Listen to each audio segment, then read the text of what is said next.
D. Mace Finnegan and Donick 1025, 1063 The Game. Broadcasting from the Busy Bee Plumbing, Heating, and Air Conditioning Game Nashville Studios, home of the $99 yearly Beehive membership, where the buzz is always about great service. And we are presented by Bet365. Whatever the moment, it's never ordinary at Bet365. Adam Vingan, David Janes, and I guess I didn't get the memo that it was Take Your Kid to Work Day because Connor Newt. Thanks. Yeah, I appreciate that. Sitting in for Willie and Derek today. Yeah.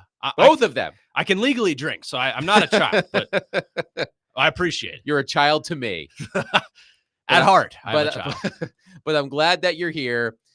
I'm looking forward to today's show.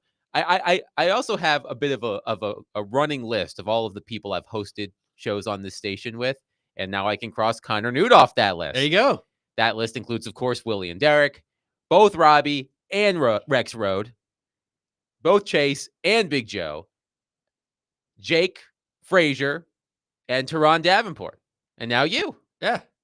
It's like what was that scene in Billy Madison where he's crossing off the list of everyone he bullied and he gives the guy a call? That's what you have now, just for hosting. Well, I'll never co-host with Jared because I would get about 5 words in over the course of 4 hours. I don't know how Caroline did it for as long as she did, but I'm glad to cross another name off the list.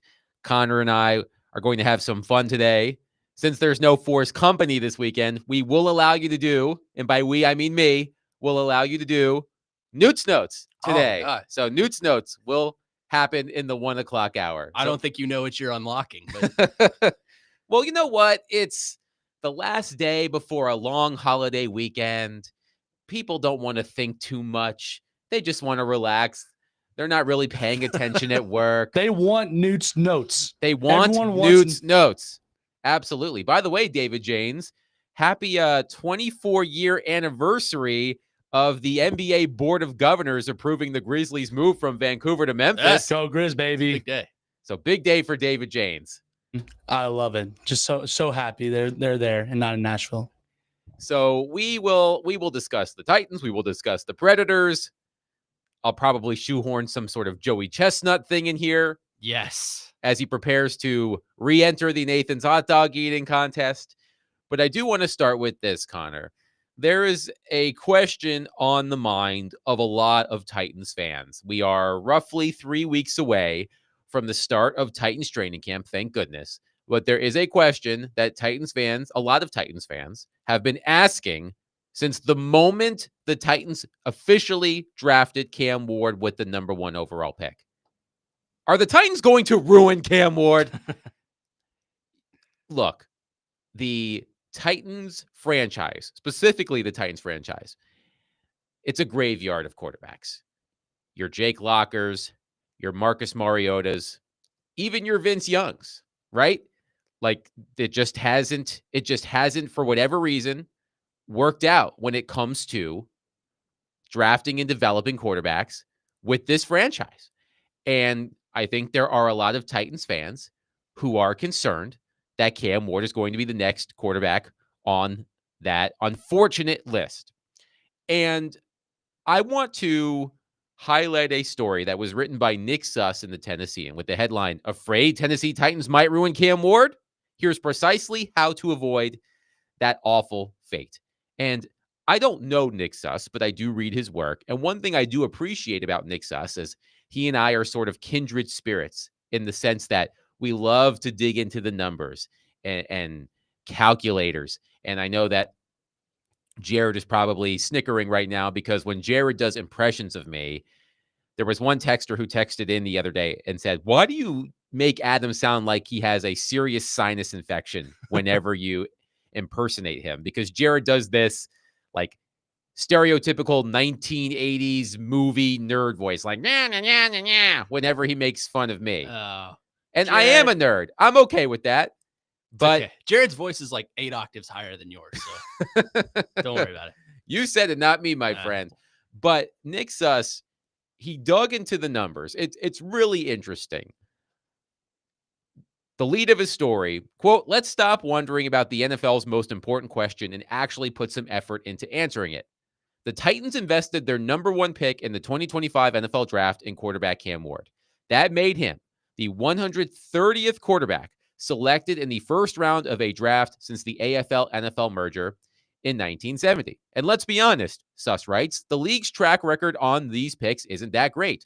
Only 11 of the 129 who came before Ward won Super Bowls for the teams they started their careers with. Heck, less than 40% of first-round quarterbacks have even won a playoff game for the organization that invested its future in them. For every Terry Bradshaw, Troy Aikman, or Peyton Manning, there are plenty more Andre Wares, Jim Drunken Millers, and Paxton Lynches. So what can the Titans do to ensure that Ward ends up more like Dan Marino than Dan McGuire? And Suss created an equation that assigns value to how good each first-round quarterback drafted from 1970 to 2024 was for the franchise he began his career with.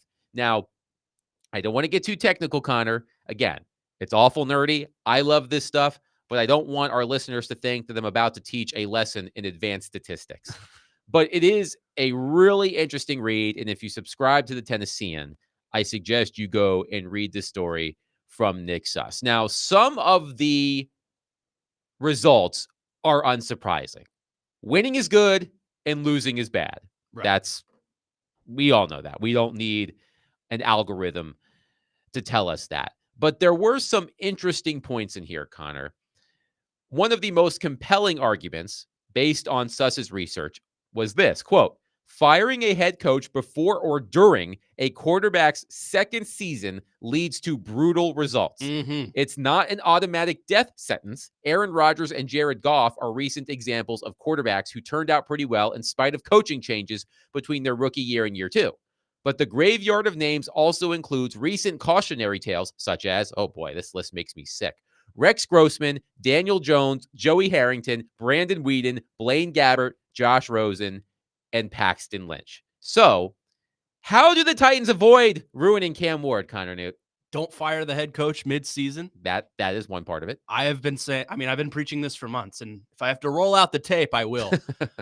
The Brian Callahan is forever tied to Cam Ward now because he is his quarterback. He is the quarterback that he drafted, or his regime drafted. I don't think Brian Callahan specifically drafted Cam Ward, but unlike Will Levis, who Brian Callahan did not draft, Cam Ward is fully in the hands of being developed by Brian Callahan. By firing Brian Callahan, you diminish the confidence of Cam Ward, and that is starting the road to ruining a potential number one, or not potential, he was number one, ruining your potential franchise quarterback. Don't fire the coach.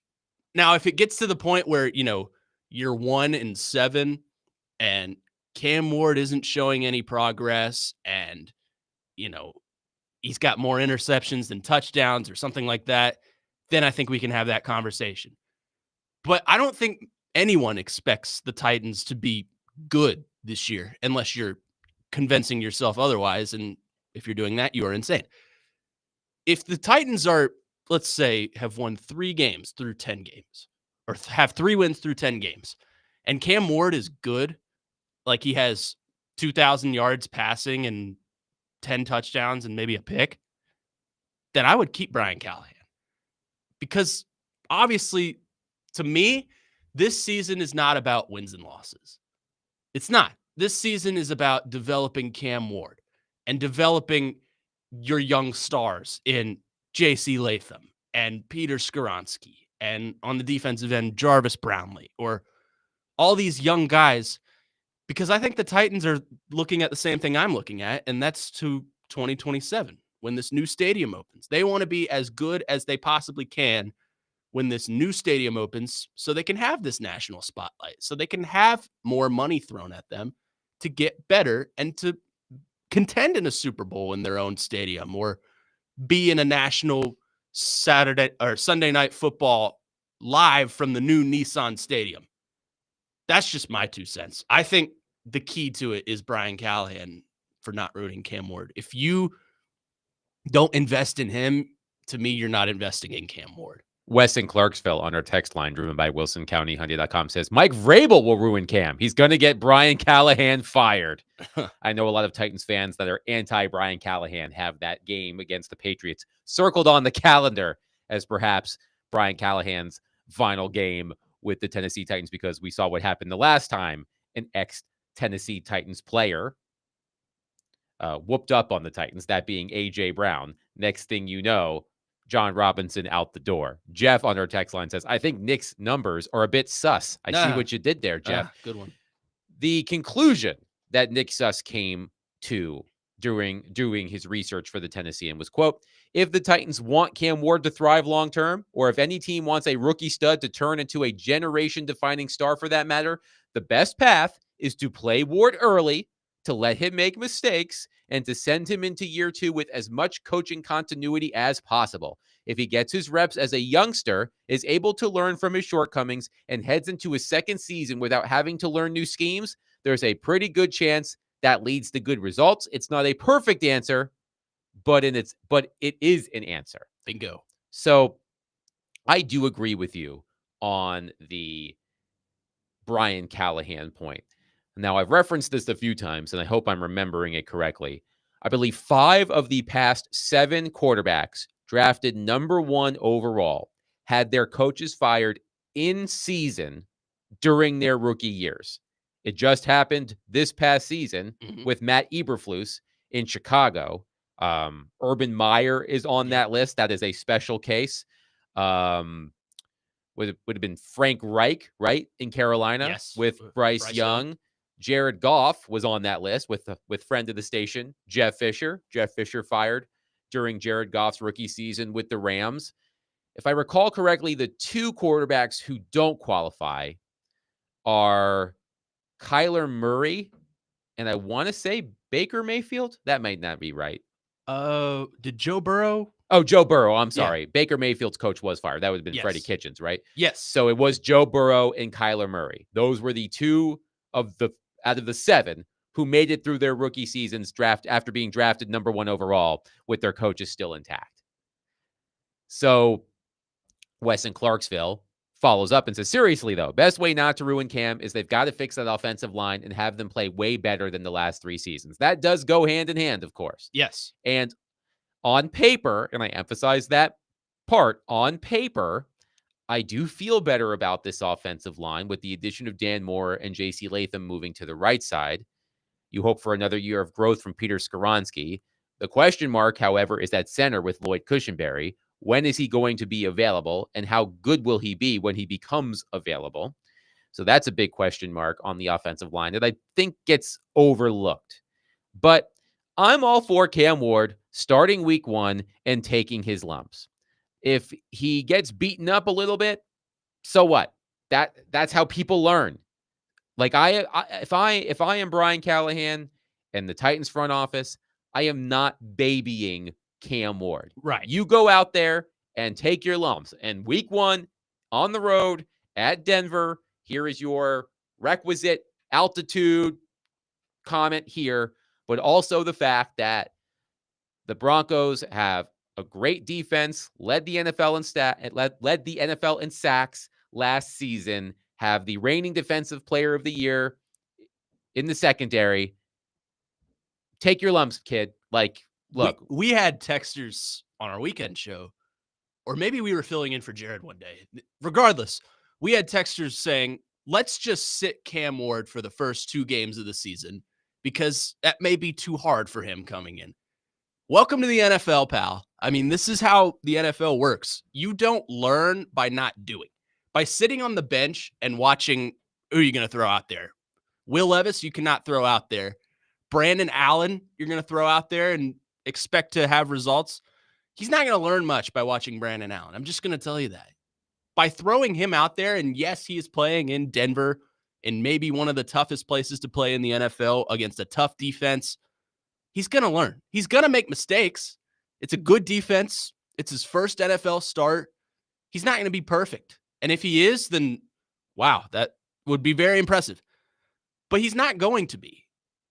So stop with all this, we got to sit him and develop him, because that's just not how it's going to work. Would I have preferred them to bring in a Tyrod Taylor or a Joe Flacco or someone just for Cam to sit behind and learn for a little bit? Sure. But we're not at that point. The Titans have invested in Cam Ward at number 1. He's going to be the starter. And by being the starter, he has to go into these tough places and deliver. He's going to make mistakes, but I think the positives will outweigh the negatives. And I sound like Titans Twitter right now, so if Jared's listening, he's probably laughing at me. But you know what? Will Levis had a perfect NFL debut. Yeah. Marcus Mariota had a perfect NFL debut. Do not throw 4 touchdowns in your debut. It's cursed. Yes. Look at where those games got them.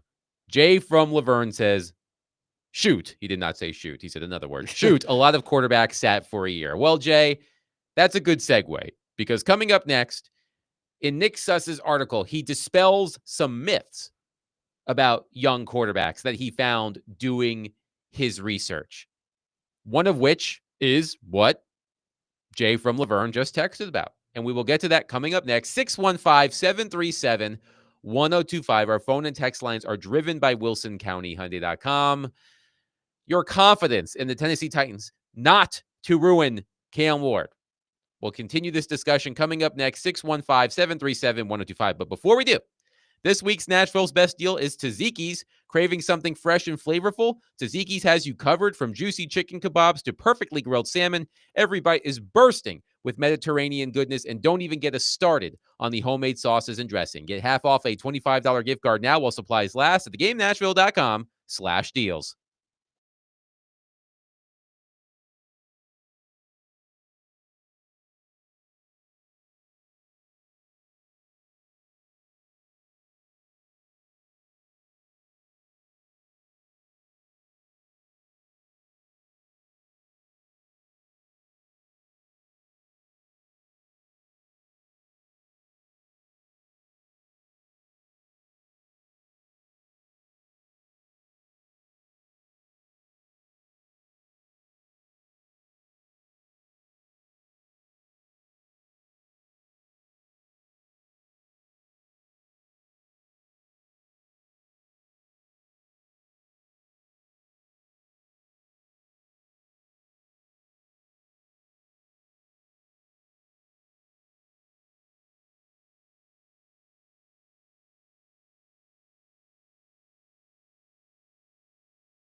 D-Mace, Vingan, and Donick, 102.5, 106.3 The Game. Adam Vingan and Connor Newt here with you today. Willie Donick and Derek Mason out. Getting a longer July 4th weekend. I know you are all excited about an extra day off, as are we, since we won't be on the air tomorrow. But we are discussing Nick Suss's article in the Tennessean with the headline, "Afraid Tennessee Titans Might Ruin Cam Ward." Here's precisely how to avoid that awful fate. And before the break, Jay from Laverne texted in and said a lot of quarterbacks sat for a year. Brady, Mahomes, Rodgers. And this is a popular talking point, Connor, about how good quarterbacks don't start right away. And one of the myths that Nick Suss's research dispelled was, quote, "There's not a strong connection between redshirting as a rookie to, quote unquote, learn the ropes and starring in the future. It worked for Rodgers, Mahomes, Rivers, Carson Palmer, Dante Culpepper, and the like. Not so much for Brady Quinn, Rich Campbell, J.P. Lossman, and Jake Locker." And Suss writes in the article, "This is a bit of self-selecting sample. If a coach deems you good enough to start in week one as a rookie, chances are you're pretty good. But in a world where Mahomes, Rodgers, and Rivers are dazzling examples of how valuable it can be if you make a talented quarterback wait, it's important to also consider the Canton-bound success stories of Manning, John Elway, Bradshaw, and Aikman, as well as more modern successes like Joe Burrow, Stafford, and Matt Ryan, all of whom started from the jump." So Right. I understand that. I know that Jared in particular he's obsessed with Tom Brady. Let's just be honest. Well, he is Tom Brady. He is obsessed. Oh, I forgot about that. Fortunately, he's gonna love me when he comes on at yes. 140. I mean, Jared did say that if Tom Brady farted into a fragrance, he would buy it. Oh my God. So we do have the clip of that somewhere in case you missed that. He did say that. And although Jared has forsaken the Patriot way, he still loves him some Tom Brady. And Tom Brady sat, and Tom Brady became the greatest quarterback of all time. As Jay from Laverne texts back in, Steve McNair. Yes, Steve McNair also sat to learn the ropes. But it feels, Connor, that those days are mostly gone. Mm-hmm. Especially when it comes to quarterbacks taken with the number one overall pick. I remember citing this statistic several weeks ago. I'm hoping I'm remembering it correctly. 10 of the past 12 quarterbacks drafted number one overall have started week one of their rookie seasons. Now, I remember Jared citing that and saying, "That's the stupidest thing I've ever heard." Well, it's a fact. 10 of the past 12 quarterbacks drafted number one overall have started week one their rookie years. And barring something completely unforeseen, Cam Ward is going to join that group Yes, in a few months. it's going to happen. So I understand that you can point to many examples. As Nick Suss said, I think he said it well. It's a self-selecting sample. You can point to examples of Patrick Mahomes and Aaron Rodgers who did not start right away and have engineered Hall of Fame careers. You can also look at Peyton Manning, who started right away and has engineered a Hall of Fame career. So you can find examples of both. I think personally that the days of quarterbacks, especially those who are drafted high, the days of quarterbacks sitting behind a veteran, they're largely over. I think what we're not factoring in here, and I'll use Jay's examples, Mahomes sat behind Alex Smith, who was a very good quarterback. Tom Brady sat behind Drew Bledsoe. I almost said Drew Bennett. Drew Bledsoe, who before an injury was a very good quarterback. Aaron Rodgers sat behind, none other than why am I blanking on his name? Brett Favre? Brett Favre, yes. I don't know why I just blanked on Brett Favre, but Aaron Rodgers sat behind Brett Favre, who is a Hall of Fame level quarterback. Do the Titans, to you, have a Hall of Fame quarterback on their roster that Cam Ward is going to sit behind and just become God's gift to football? I can't think of any. Brandon Allen, sure. No, there's not a rostered quarterback that I feel you could sit Cam Ward behind and he would learn something.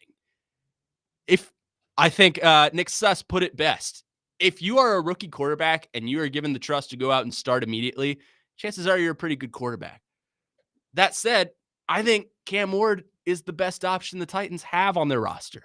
And because of that, they need to focus on him this season. Don't worry about wins and losses. If you're 1-16, that's okay as long as Cam Ward is having a season. It's not wins and losses this year. It's just not. One texter says, Big Ben was undefeated 12-0 as a rookie. Don't know why this guy never gets mentions with the all-time greats. But he didn't start right away, did he? I don't believe so. Would he have been behind former XFL MVP Tommy Maddox? Is that possible? The old XFL. The old XFL. I'm looking at the first game of the 2004 Steelers season just to double check. Yep, Tommy Maddox started that game. So Vince's boy.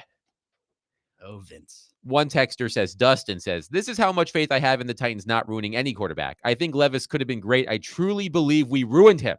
The Titans could send Ward to Denver to develop under Sean Payton, sitting 1 year, playing 1 year, then take him back year 3, and they'd still regress/ruin him. Look, there isn't a sterling track record of success when it comes to the Tennessee Titans and developing quarterbacks. We get it. So, Titans fans, you have every reason to be skeptical. I mean, to steal a phrase from the other team in Tennessee that wears orange, they have BTS, battered Titan syndrome. So it's okay to have that. I did find this story written in April by Jacob Robinson of The Athletic. How often is the first quarterback drafted the best in the class? We checked 25 years of history, and his research showed, quote, over the past 25 years, the first quarterback drafted has become the best pro 40% of the time. Wow. Starting in 2000, when Chad Pennington was picked well before Tom Brady, only 10 times did the first quarterback drafted become the best passer in the class. And Jacob Robinson used both subjective reasoning as well as objective metrics. The past 12 years are bleak for number one quarterback prospects like Cam Ward. Only 4 quarterbacks, a hit rate of 33%, were both the first drafted and the best pro. And the 4 that qualified were Trevor Lawrence in 2021, Joe Burrow in 2020, Kyler Murray in 2019, and Jameis Winston in 2015. I would say it's accurate. I mean, you look recently, last draft, Caleb Williams was taken number 1 overall. Right now, I wouldn't say he's the best quarterback in that class. Look at Jaden Daniels, who was taken right after him. Let's see what Jacob Robinson found. Yep, in 2024, Caleb Williams, first quarterback drafted, best pro or best quarterback, Jaden Daniels. In 2023, Bryce Young, first off the board, best quarterback, C.J. Stroud. 2022, Kenny Pickett, first off the board, best quarterback, Brock Purdy. You can keep going down to 2018, Baker Mayfield, first quarterback off the board, best quarterback, either Allen or Jackson. Mitch Trubisky in 2017, best quarterback, Patrick Mahomes. Now, I don't know what that says about Cam Ward, but it just speaks to the volatility of drafting quarterbacks. It's hard. It's hard to identify in most years who the best pro is going to be at the quarterback position. Now, Jacob Robinson mentions that between 2008 and 2012, the first quarterback drafted ended up being the best quarterback. Matt Ryan in 2008, Matthew Stafford in 2009, Sam Bradford in 2010, Cam Newton in 2011, and Andrew Luck in 2012. But then right before that, you had Jamarcus Russell going first. Oof. Trent Edwards ended up being the best quarterback. I don't even know who Trent Edwards is. I don't remember that one. Vince Young in 2006. Jay Cutler, according to Jacob Robinson, was the best quarterback. Alex Smith in 2005, first off the board. Aaron Rodgers, the best quarterback drafted in 2005. So I'm not exactly sure what the correlation is. And even Jacob Robinson of The Athletic mentions that. There's just so much uncertainty about the quarterback position. So history suggests that Cam Ward may not be the best quarterback. I think he will almost by default when I think about some of the other quarterbacks who were drafted, like Tyler Shuck and Shedeur Sanders and Dylan Gabriel. Like I don't see them competing with Cam Ward for that title this year. Let's see. Yes, one texter confirms it was Tommy Maddox. Tommy Maddox got hurt, and Ben Roethlisberger came in. One texter says it has to be about wins and losses because jobs are on the line. Now, that's an interesting point because, as Connor said earlier, and I agree, wins and losses should be secondary this season compared to the development of Cam Ward. Let's say the Titans win 5 games. That would be a 2-win improvement over last season. Let's say Cam Ward starts all of the games. He gets out of his rookie season unscathed. He wins 5 games. There are going to be a lot of people who don't watch the Titans, as you know, who will talk about the Titans and say, well, Cam Ward only won 5 games, so he must have not done so great. But if Cam Ward looks like he has what it takes to be a franchise caliber quarterback, even if the team wins only 5 games, I will accept that this coming season. I would too, because that's how I'm looking at this season. And I think the Titans would accept that. If Cam Ward... But will Amy Adams Strunk and Chad Brinker and Mike Borgonzi accept that? That's the question. That is the question. But if I'm the Titans, and obviously I'm not, I understand the sentiment that Brian's job is on the line if he doesn't win X amount of games. I would argue if Cam Ward goes out and throws, let's say, just throw random numbers out there, 3,000 yards and 25 touchdowns and maybe 3 picks, has an electric season, competes for Offensive Rookie of the Year, and that the Titans only win 5 games, I would argue Brian Callahan's job is safe. So Connor Orr of Sports Illustrated did this exercise a few weeks ago. He had 100 bold predictions about the 2025 NFL season. And bold prediction number 51, Cam Ward will put up the following numbers during his rookie season: a 63% completion rate, 3,124 passing yards, 18 touchdowns, 11 interceptions, 225 rushing yards, and 3 rushing touchdowns. How would you feel about that? Just hearing those numbers. I'd say it's a good season. In fact, it's a great season, but it's not perfect, and that's exactly what I expect. If he has those numbers and the Titans win 5 games, I will accept that. Yeah, I will. I would argue, hey, let's cut down on the interception numbers a little bit. But fair. You also got to look at who he's throwing the ball to. I mean, Calvin Ridley is a good target, but other than that, Van Jefferson, Alec Ayomanor, Chimere Dike, guys like that, Traylon Burks possibly, I doubt it, but there are things that factor into interceptions more so than just the quarterback threw a bad ball. 615-737-1025. Your thoughts on Cam Ward? Any and all thoughts on Cam Ward? A lot of interesting data from Nick Suss of the Tennessean, as well as Jacob Robinson of the Athletic. 615-737-1025. But coming up next, we've heard from a Titans player who a lot of people are worried about this coming season. And then I read something on the Titans website that sort of surprised me.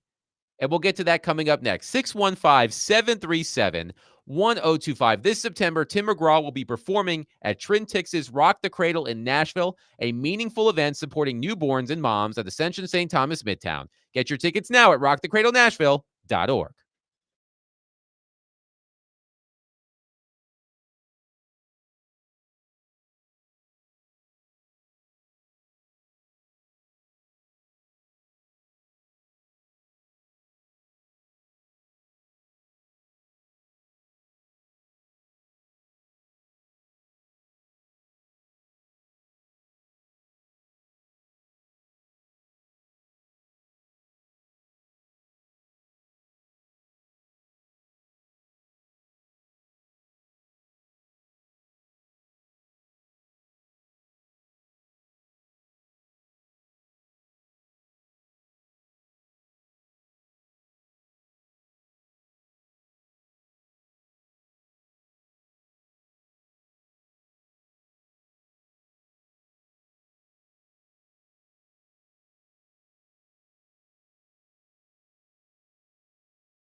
Minden alum L'Jarius Sneed was back in town this past week. After winning 2 Super Bowls with the Chiefs, the former 4th-round draft pick was traded to the Titans. He spent his first season in Tennessee sidelined due to injury, but Sneed says he's ready to get back to business. I'm healthy as I've been. Last year, my first year didn't go as planned, but it's time to come out and show the world and show what God been instilling in me this entire year. I'm ready to get back on the field, and that's my life. That's what I do for a living. And I missed the whole year, and I have to remind everybody who L'Jarius Sneed is. That was, of course, L'Jarius Sneed talking at his football camp, I believe, in Shreveport, Louisiana. We haven't heard much from L'Jarius Sneed. He's been in the news for an alleged incident at a car dealership in Texas late last year. But Connor, a lot of questions about L'Jarius Sneed, his health, the legal situation, how available he's going to be for the Tennessee Titans. And I don't know how I stumbled across this, but Jim Wyatt, by the way, happy birthday to Jim Wyatt. I saw that on X/Twitter. So happy birthday to the wonderful Jim Wyatt. Yes. Jim Wyatt does a mailbag where Titans fans write in, ask questions. And we know that Jim works for the Tennessee Titans. So I don't know how it always works, but when you work for a team, there's a certain amount of editorial control that team might have. And of course, you do have to walk the company line a lot more, obviously, than if you would report on a team independently. But I thought this was interesting, Connor. Jim Wyatt was asked a question in a mailbag late last month about L'Jarius Sneed. I believe the question was about cutting L'Jarius Sneed. So Jim Wyatt answered it this way, quote, "The Titans are not going to cut Sneed. Sure, the team needs L'Jarius to perform for sure. I know coaches are counting on him, but I'll be honest. Based on how things have gone so far, it's hard to get your hopes up too much because he just hasn't been able to practice and be available. To me, it kind of feels like he'd be a bonus at this point." This is Jim Wyatt on the Titans website answering a question about L'Jarius Sneed. To me, meaning Jim, it kind of feels like he'd be a bonus, meaning L'Jarius Sneed at this point. That caught my eye. Jim Wyatt answering a question on the Titans official mailbag in such a manner. Jimmy, wow, I'm impressed, but I agree with him 100%. As do I.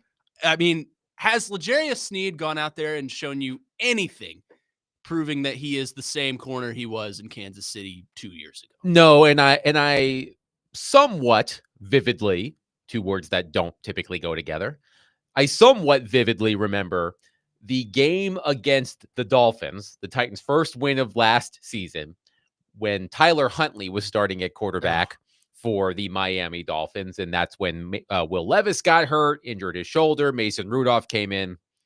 That game sucked, man. I wasted I wasted hours of my life watching that game. Felt like years. That I'll never get back. It did feel like years when you get the B team on the Monday Night Football doubleheader. But I remember a couple of long passes from Tyler Huntley to Tyreek Hill that if a competent quarterback had been throwing that ball, Tyreek Hill would have burned L'Jarius Sneed for at least one, if not more, touchdowns. Right. So that's whenever I think about L'Jarius Sneed's season, I think about that for whatever reason. That Tyreek Hill, who of course, arguably, maybe not arguably, the fastest player in the NFL, just burning L'Jarius Sneed. And the only thing stopping Tyreek Hill from catching those touchdown passes was the fact that he had Tyler Huntley throwing him the ball. Yeah. So that's my image of L'Jarius Sneed from the 5 games we witnessed of him in a Titans uniform. But you're right. We did not see anything close to the L'Jarius Sneed we saw with Kansas City. I mean, it's just interesting. It does feel like a bonus because, first off, he spent most of last year hurt. And then when he was, like you said, he was getting cooked on by good receivers. Tyreek Hill, now I'm losing. In the Bears game, it was DJ Moore. The list goes on and on. But he just hasn't proven that he is the number one corner you paid him to be. He hasn't stayed healthy. He hasn't stayed consistent. it does it just feels like a bonus. I would absolutely agree with that. I just found it interesting that Jim Wyatt, who again works for the Tennessee Titans, did not attempt to even put a positive spin on it. I thought that Jim, just based on the fact that he receives his paychecks from the Tennessee Titans, may look for that positive spin.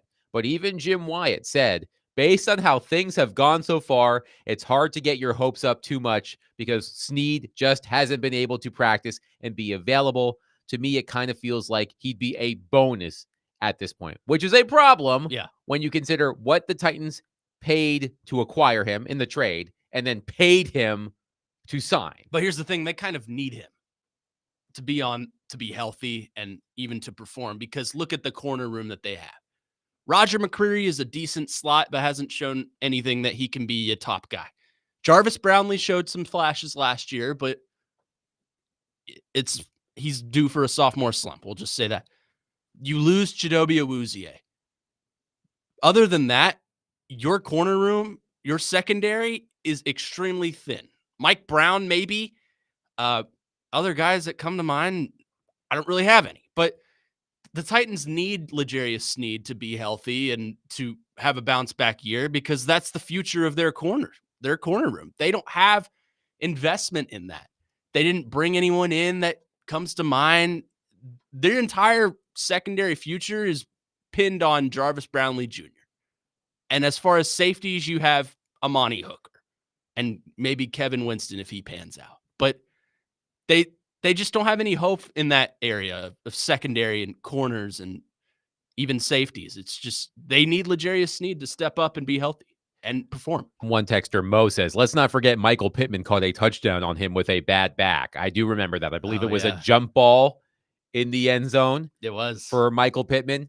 I believe that was the only touchdown that L'Jarius Sneed allowed as the nearest defender last season. But this sort of goes to the conversation we were having about Cam Ward. Cam Ward can't control the defense. Now you're hoping that Cam Ward doesn't put opposing offenses in advantageous positions as often as Will Levis did by turning the ball over so much. Right. But the defense was, I'm trying to remember the stat. It was from CBS Sports. The one thing that I had always been wondering all offseason was the Titans, I think, finished second, I want to say, in yards allowed per game, but 30th in points allowed per game. And I think it was CBS Sports said that's the first time since the 1960 Chicago Bears that a team finished in the top 3 in yards against per game and the bottom 3 in points allowed per game. By the way, in 1960, I want to say there were like 13 teams in the NFL. Yeah. So much easier to pull that off than with the 30-plus teams in the NFL right now. The defense was a disaster. And if L'Jarius Sneed is not on the field, there are still a lot of questions. He just adds another question mark. So Cam Ward may only win 5 games, let's say, next season. But it may not be his fault because the defense can't stop a nosebleed. That's why it comes down to it's not about wins and losses to me, because I don't think the Titans have the talented roster enough to get those wins. All these people you see on Twitter, maybe they're just Titans fanboys, and some of them slip into our text line. Oh, the Titans there's no way they lose, 14 games again, which may be true, but then they spin it into, the Titans are going to go out and win 10, 11 games and make the wild card, which is it's just not realistic with the roster they have as a whole. I just can't look at it and think, the Titans are competitive again. It's just not realistic to me. Yeah, I look at this Titans season coming up. We're going to get into the Predators a little bit in the next hour. With the Predators, I think they need to show significant improvement because as one of the older teams in the league, after what happened last season, the signings they made in free agency last summer, they were a colossal disappointment. They need to win sooner rather than later to justify everything that Barry Trotz has done. I don't see that with this Titans team yet. I want them to take steps forward. I don't want them to be as nauseating of a watch every Sunday as they were this past season. By the end of the season, honestly, Connor, I would have the game on at home and I would be paying attention, obviously, but it was also sort of background noise. Like Yeah. I like there are so many other things I'd rather be doing right now than watching the Titans get bludgeoned by the Detroit Lions or the Buffalo Bills or what have you. So I'm hoping for more of an entertaining product, but I am not going to put as much pressure on the Titans to win this coming season as I may in seasons after. So we'll see what happens. But I thought that comment from Jim Wyatt on the Titans website about Snead was fascinating just because it's coming from the team reporter. Usually you don't see team reporters tell it like it is like that. So I did find that to be interesting. 615-737-1025. Our phone and text lines are driven by WilsonCountyHyundai.com. Coming up next, we're going to switch gears into the Nashville Predators. We're about to switch into off-season mode with the Predators. I mean, it is the off-season, but the draft is over. Free agency is really over. The Predators aren't going to make much news over the next couple of months. So before we sort of shuffle the Predators off to the side for a little while during the summertime, there are a couple of things about the team that I want to discuss coming up next, starting with two players who had awful seasons last season and how confident we are that they can bounce back. Connor and I will discuss that coming up next at 615-737-1025. Tune into ESPN 94.9 The Fan tonight as the Nashville Sounds take on Memphis. Pregame begins at 6:20 and the first pitch is at 6:35. Coverage is also available on the Game Nashville app and at thegamenashville.com. Sounds Baseball on ESPN 94.9 The Fan is presented by Twin Peaks and Family Leisure.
D-Mace, Finnegan, and Donick, 102.5, 106.3 The Game. Broadcasting from the Busy Bee Plumbing, Heating, and Air Conditioning Game Nashville Studios, home of the $99 yearly Beehive membership, where the buzz is always about great service. And we are presented by Bet365. Whatever the moment, it's never ordinary at Bet365. Adam Vingan, David James, and Connor Newt here with you on this July 3rd, right before a long holiday weekend. Willie Donick and Derek Mason out today. Free agency in the NHL really has come and gone. There are still some notable players hanging around. I saw Brent Burns just signed with the Colorado Avalanche. Dmitry Orlov signed with the San Jose Sharks. So there are still some notable players still looking for work. But by and large, Connor, NHL free agency is over. The NHL draft is over. And it's time for the NHL to put up the "we'll talk to you in September" sign. And that's kind of where we are. We've talked a lot about the Predators over the past couple of weeks in the lead up to the draft, where the Predators had the 5th overall pick, and free agency. We've heard from Barry Trotz. We've heard from Andrew Brunette. We've had a lot of fun discussing the Predators at the busiest time of the season. But as we transition to off-season mode, there are still a couple of things I do want to discuss before we sort of put the Predators off to the side for a little bit. Because look, NFL training camp, it'll be here sooner than you think. And then we're all football. College football is around the corner as well. So, Game comes out next week. Get excited. I saw that they're putting out the basketball game too. Yes. I'm very excited 3 about years. that. 28 is when it supposedly comes out. I'm excited about that. The NCAA basketball game, which suffered from poor sales. Yeah. But Coach Vingan and the Duke Dynasty coming toward. Quick sidebar. I watch all of these videos that EA Sports puts out with the Madden deep dives and the College Football 26 deep dives. And these games have become way too complicated. Oh, yeah. They've become so complicated. I think you need a master's degree in order to play them well. It's not the same. And I'm not even that much older than you. Well, I am, but I'm not as old as Willie and Derek. Right. And they're not here to make, to criticize me for calling them old, because they know they're older. They're not quite. They're old. Their AARP card hasn't come in yet, but it'll be there sooner than you think, Willie and Derek. They can still get up when they fall. There's no help. Yes, that is true. So there are a couple of things about the Predators I do want to get to. The first is Steven Stamkos and Jonathan Marchessault. So 1 year ago on Tuesday, July 1st, 2024, the Predators made headlines when they signed Steven Stamkos and Jonathan Marchessault. Also Brady Shea. But Stamkos and Marchessault were the two players that really stood out. And I remember seeing the NHL share this nugget, which I found to be so incredibly fascinating. The Predators last July 1st became the first team in NHL history to acquire 2 40-goal scorers from the previous season in the same offseason. Mm-hmm. I thought that was fascinating. I thought that at some point it might have happened, but no, the Predators, with Steven Stamkos scoring 40 goals, Jonathan Marchessault scoring 42 goals in this final season with the Vegas Golden Knights, the Predators, the first team ever to acquire 2 40-goal scorers from the previous season in a single offseason. And as we know, neither of them came close to scoring 40 goals. I believe they combined for 48. I think Stamkos had 27 and Marchessault had 21. So if the Predators have any thought of bouncing back next season, a lot rides on Steven Stamkos and Jonathan Marchessault. And Andrew Brunette spoke to reporters at Predators development camp a couple of days ago. Our very own Robbie Stanley. Actually, it wasn't Robbie Stanley this time. Or was it? No, it wasn't Robbie Stanley. That was a different question. We'll get to that one. We still love Robbie, though. I believe it was our good friend John Glennon who asked Andrew Brunette about Steven Stamkos and Jonathan Marchessault. Here's what Andrew Brunette had to say. Came in last year, big 3 free agents. Is it natural to assume they'll kind of take a little bit more ownership of the team in a second year after all kind of coming in new? Yeah, obviously you're hoping, and I don't see any reason why they wouldn't. I mean, it was hard. I think I've been a player that, I was in Minnesota for quite a long time, and when you leave, it's hard, and it takes some time. And they had much more storied, they won cups and did some pretty remarkable things and where they came from, and change is always hard. And I think I thought at different times they felt a little bit more comfortable. I think near the end of the year, I thought Stammer's leadership really started showing. So I think he'll feel much better coming in this year. And this is his team. And this is Marchie's team. And, there's a lot of pride in that. And last year, it was hard early on because I still think their hearts were in, Vegas and Tampa. And now it's their team. And I think, like I said, the pride that comes when you say, this is my team, I think you'll get the best version of them. That was Andrew Brunette the other day. And Connor, I thought that part was interesting about now it's their team. And the aspect of Steven Stamkos leaving Tampa Bay after 16 seasons, a #1 draft pick of the franchise, captain of the franchise, winning multiple Stanley Cup championships. That was a big part of that story. Steven Stamkos leaving Tampa and joining a new team for the first time in his Hall of Fame career. And the same could be said about Marchessault to a lesser extent. He was a original member of the Vegas Golden Knights, a golden misfit, as it were. That's what they called themselves. Had great success there. I believe is the all-time leading goal scorer in Vegas Golden Knights history, if I'm not mistaken. Of course, won the Stanley Cup there, won the Conn Smythe Trophy. So he, too, had those sort of uneasy feelings about leaving a place that he had become comfortable and coming to Nashville. So Brunette says there that played a little bit into the struggles that those two players had. But I went through my projected lineup yesterday, Connor, for next season, and it is absolutely not a playoff team on paper. Yeah. I think the center depth for the Predators, as I project it, is the worst in the NHL. I challenge somebody to find a projected center lineup 1 through 4 that is worse than Ryan O'Reilly, Fedor Svechkov, Eric Haula, and Michael McCarron. And look, those centers, they are the ones that transport the puck. They're the ones that need to get the wingers the puck, like Stamkos, like Marchessault. So I part of me wonders how much of a bounce back we can actually expect from those players when considering the center depth on this team. It is interesting looking at the center depth. You are right. It's by far on paper the worst in the NHL. The other thing I'm looking at is how much is it going to change? Because you bring back the coach. I can't imagine he's going to tinker with his system too much. Unless last year was just a complete and utter fluke and everything is better this year. And, Stamkos, Marchessault, Forsberg are all back to 40-goal scoring prime. It's hard for me to imagine that the results are going to be drastically different for this Preds team than they were last year. That's just how I feel. The center depth for sure is the thing. And I know they just drafted Brady Martin, but to me, NHL draft is not plug and play. This is something well known. Like, unless you have a Connor Bedard, like we saw a couple seasons ago, or a Connor McDavid, or, guy from the Sharks.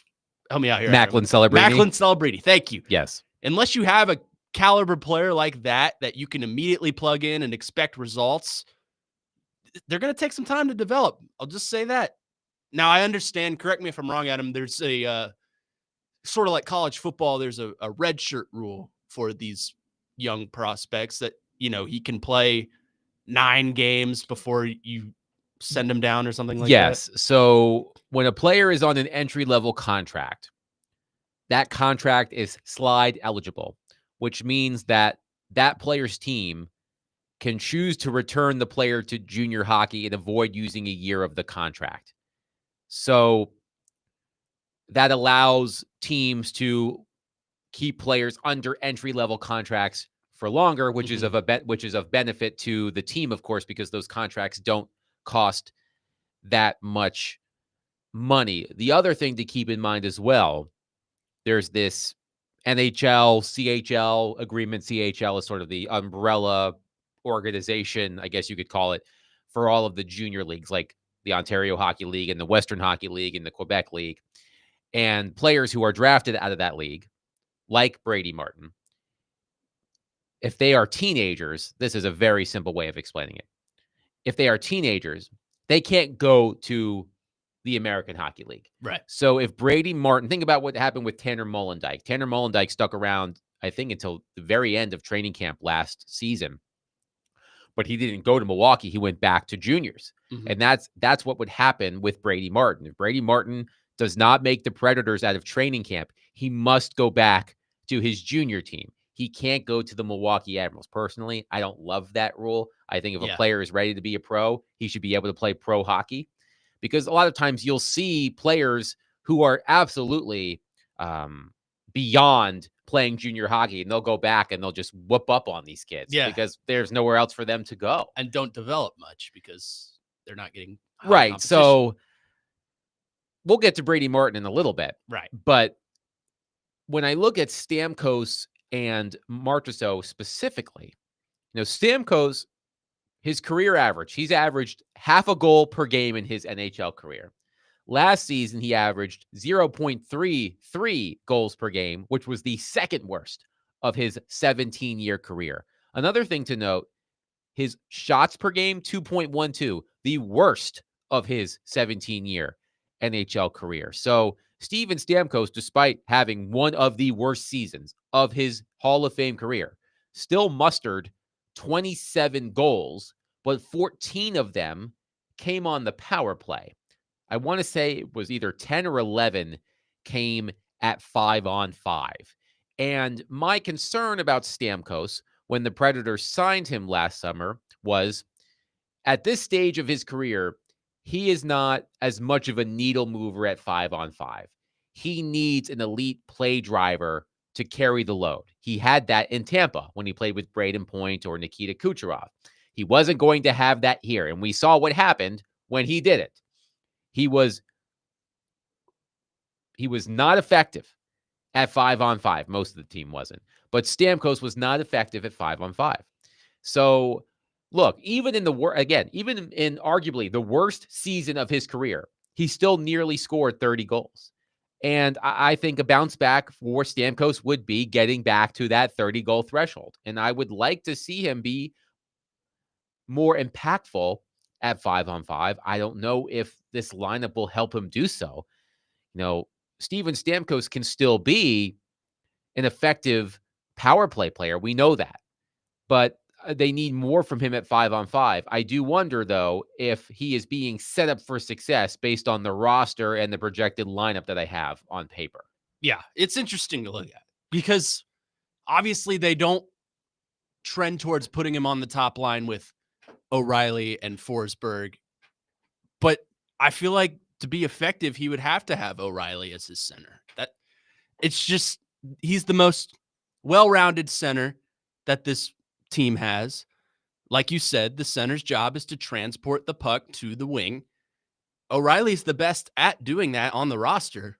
I understand they like Svechkov and they think he can be a pro, and they're going to put him on the second line with Stamkos probably, but I just feel like O'Reilly would probably be a better option if you want to unlock the best of Steven Stamkos that you possibly can. Theoretically, and I think the Predators did this last season, you could put Stamkos on the right wing on a line with Forsberg and O'Reilly, but then that leaves a huge hole at left wing on the second line. Right. So, my projected lineup, 1 to 4, left to right, was Forsberg, O'Reilly, Marchessault, Stamkos, Svechkov, and Evangelista. Bunting, Haula, and either Matthew Wood or Joakim Kemmel, one of the two, on the right wing. Cole Smith, Michael McCarron, and Zachary Leroux. So perhaps, look, the most effective line for the Predators last season, it was certainly the one they used the most, was having Stamkos at center between Forsberg and Marchessault. But Barry Trotz has said that he doesn't want Steven Stamkos playing center on a regular basis. So I would try to avoid that. Although I do think that Stamkos seemed to be rejuvenated in the middle of the season whenever he shifted to center, but the Predators don't want him there. They want him on the wing. And when it comes to Marchessault, his 42-goal season was an outlier. I certainly don't think he is as bad as his 21 goal season suggested. Since becoming a full-time NHL player about 10 years ago, he has averaged roughly 29 goals per 82 games. So he was at 21 this past season. I don't have his shooting percentage on hand. But I would like to see Marchessault get back into the 25 to 30 goal range. So I'm not asking much from these players goal-wise as a bounce back. Again, Steven Stamkos had arguably the worst season of his career and still almost had 30 goals.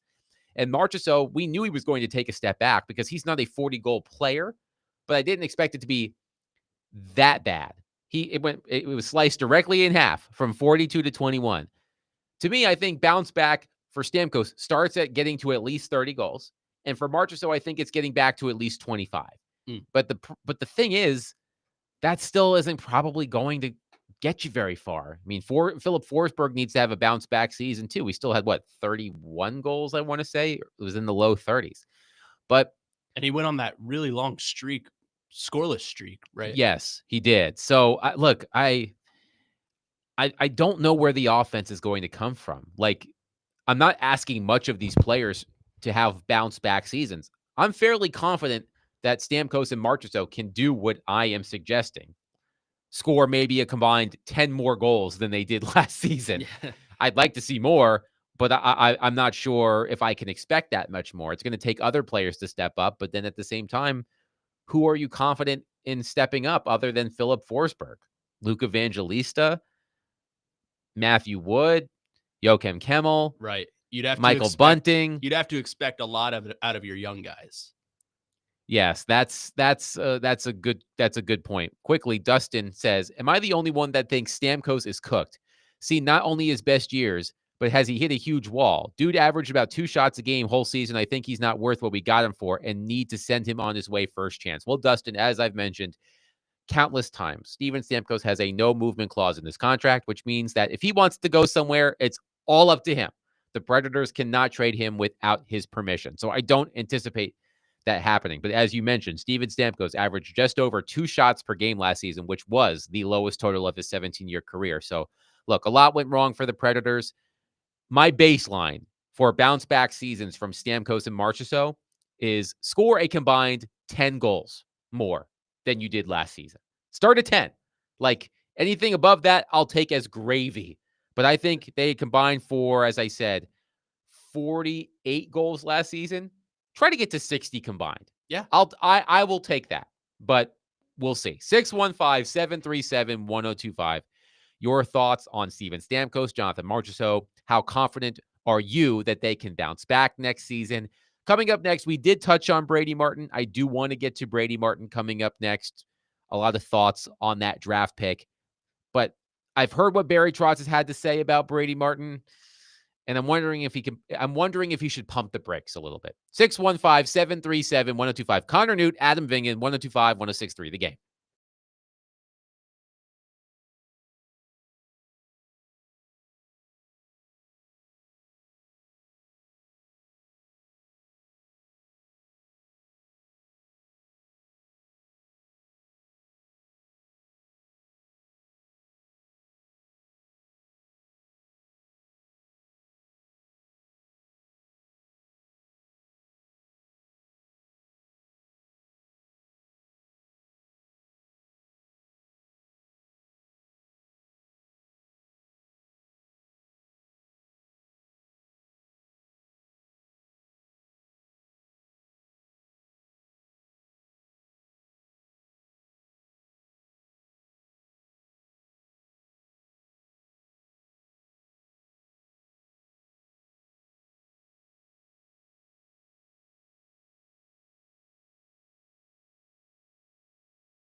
Barry, you mentioned draft night, Brady Martin, and the mentality that he's going to bring to camp here. As we sit here on July 1st, how much of an open mind do you have about him coming in and challenging I have for a an spot? open mind.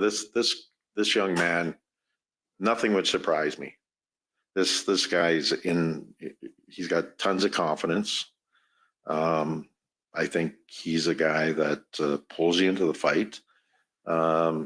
Someone was asking me, who do you remind me of? And I sometimes I show my age, but he's got the Bobby Clark-ish type of mentality.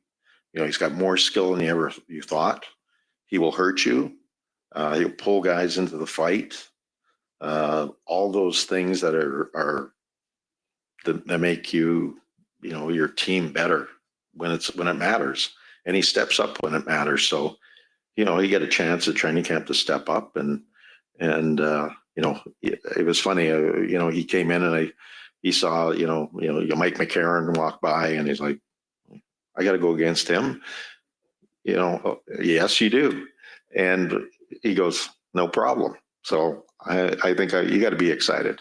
I think our fan base, you're going to love this kid. I know you are. I would bet my life on it.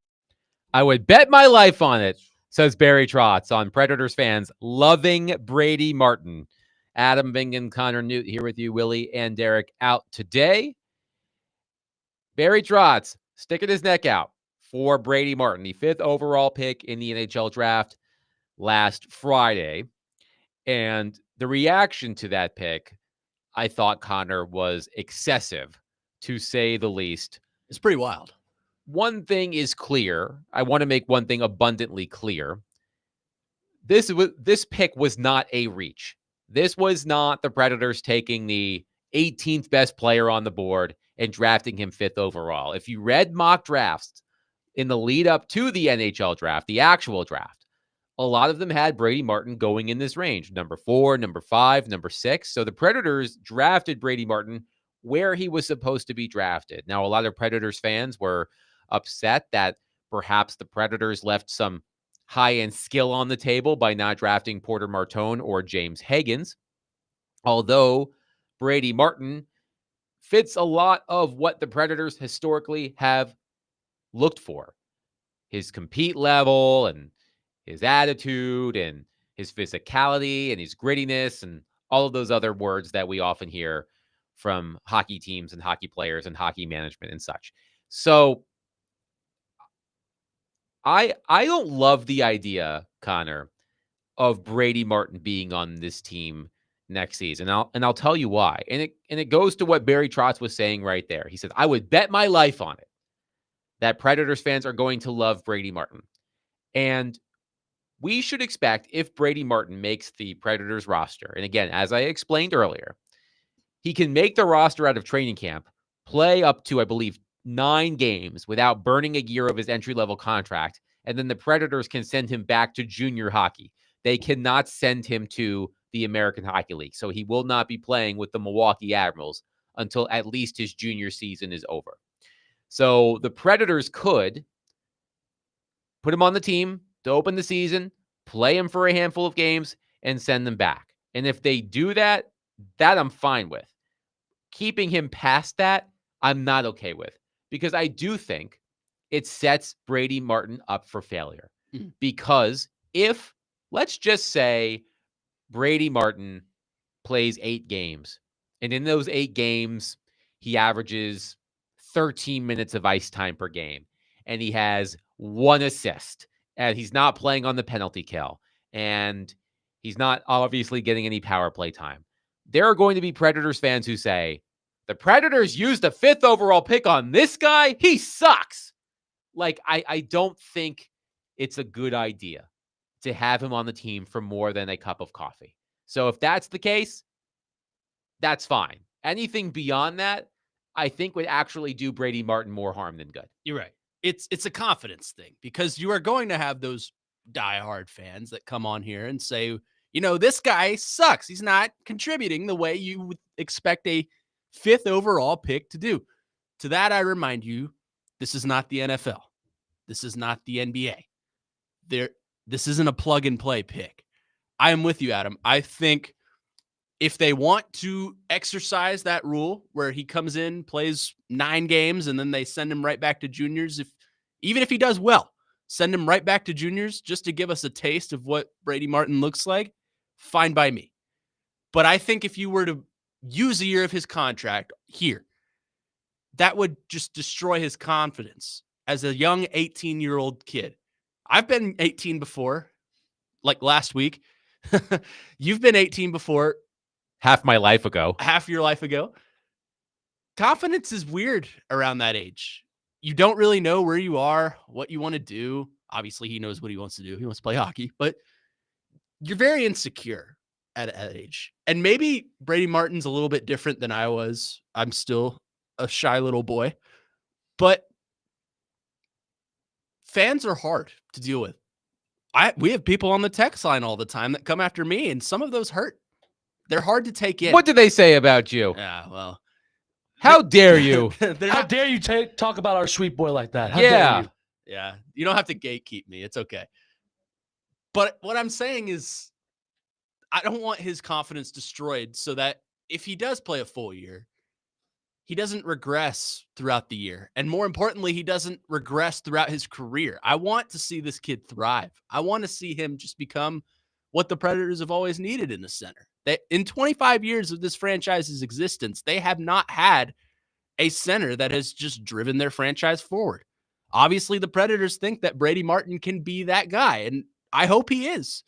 But I feel like, contrary to what we're saying about Cam Ward, I feel that if you were to sit him and let him develop throughout the juniors and the AHL level and then make his way to the NHL like most of these prospects will, I think that would give him a better chance at success in the long term. So I did this research in the lead up to the draft, looking at players drafted with the number 5 overall pick and how many games they played for the team that drafted them that following season. So since the year 2000, there have been 4 players who have appeared in at least 10 games with the team that drafted them the following season. In 2006, Phil Kessel played 70 games for the Boston Bruins. In 2008, Luke Schenn, former Predators defenseman, played 70 games for the Toronto Maple Leafs. In 2013, Elias Lindholm played 58 games for the Carolina Hurricanes. And in 2015, Noah Hannafin played 79 games for those same Carolina Hurricanes. So only one of those players that I mentioned is a center. Elias Lindholm, drafted with the 5th overall pick in the 2013 NHL draft. In his rookie season, he played 58 games and had 21 points, 9 goals, 12 assists in 58 games. Now, if you look at other picks, I also had, with the help of the NHL Stats and Information Department, I asked them to do the same exercise, but with the first pick, second pick, third pick, and fourth pick. As you might expect, when you're the number 1 overall pick, you're going to play. Macklin Celebrini played, Connor Bedard played, Jack Hughes played, Rasmus Dahlin played, Austin Matthews played, Connor McDavid played, Aaron Ekblad played, Nathan McKinnon played, so on and so forth. But the history suggests that Brady Martin is probably not going to play more than a handful of games with the Predators, either at the beginning of the season or maybe at the tail end, depending on how the Predators season goes. There have been players who have made their NHL debut in the Stanley Cup playoffs. Not that I think the Predators are going to make the playoffs this coming season, but I just think that with the reaction that pick generated, plus Barry Trotz again putting all of his support behind Brady Martin, understandably so. But again, he said, as you heard in that clip, I would bet my life that Brady Martin is going to be beloved by Predators fans. And I wouldn't be shocked by that. From what I know of this young man, seems like a likable kid. Missed the draft because he was working on the family dairy farm in Ontario. Predators fans love that stuff. Right. I don't know how he feels about country music. I'm sure he loves it. I believe he does. Right. So look, Everything you could possibly want, Predators fans. But I just think that if he were to come in at the start of the season, if he's either put in a lower role in the lineup, let's say they start him out playing on the fourth line with Cole Smith and Zachary Leroux. There are going to be Predators fans who say, we drafted the fourth liner with the 5th overall pick. Yeah.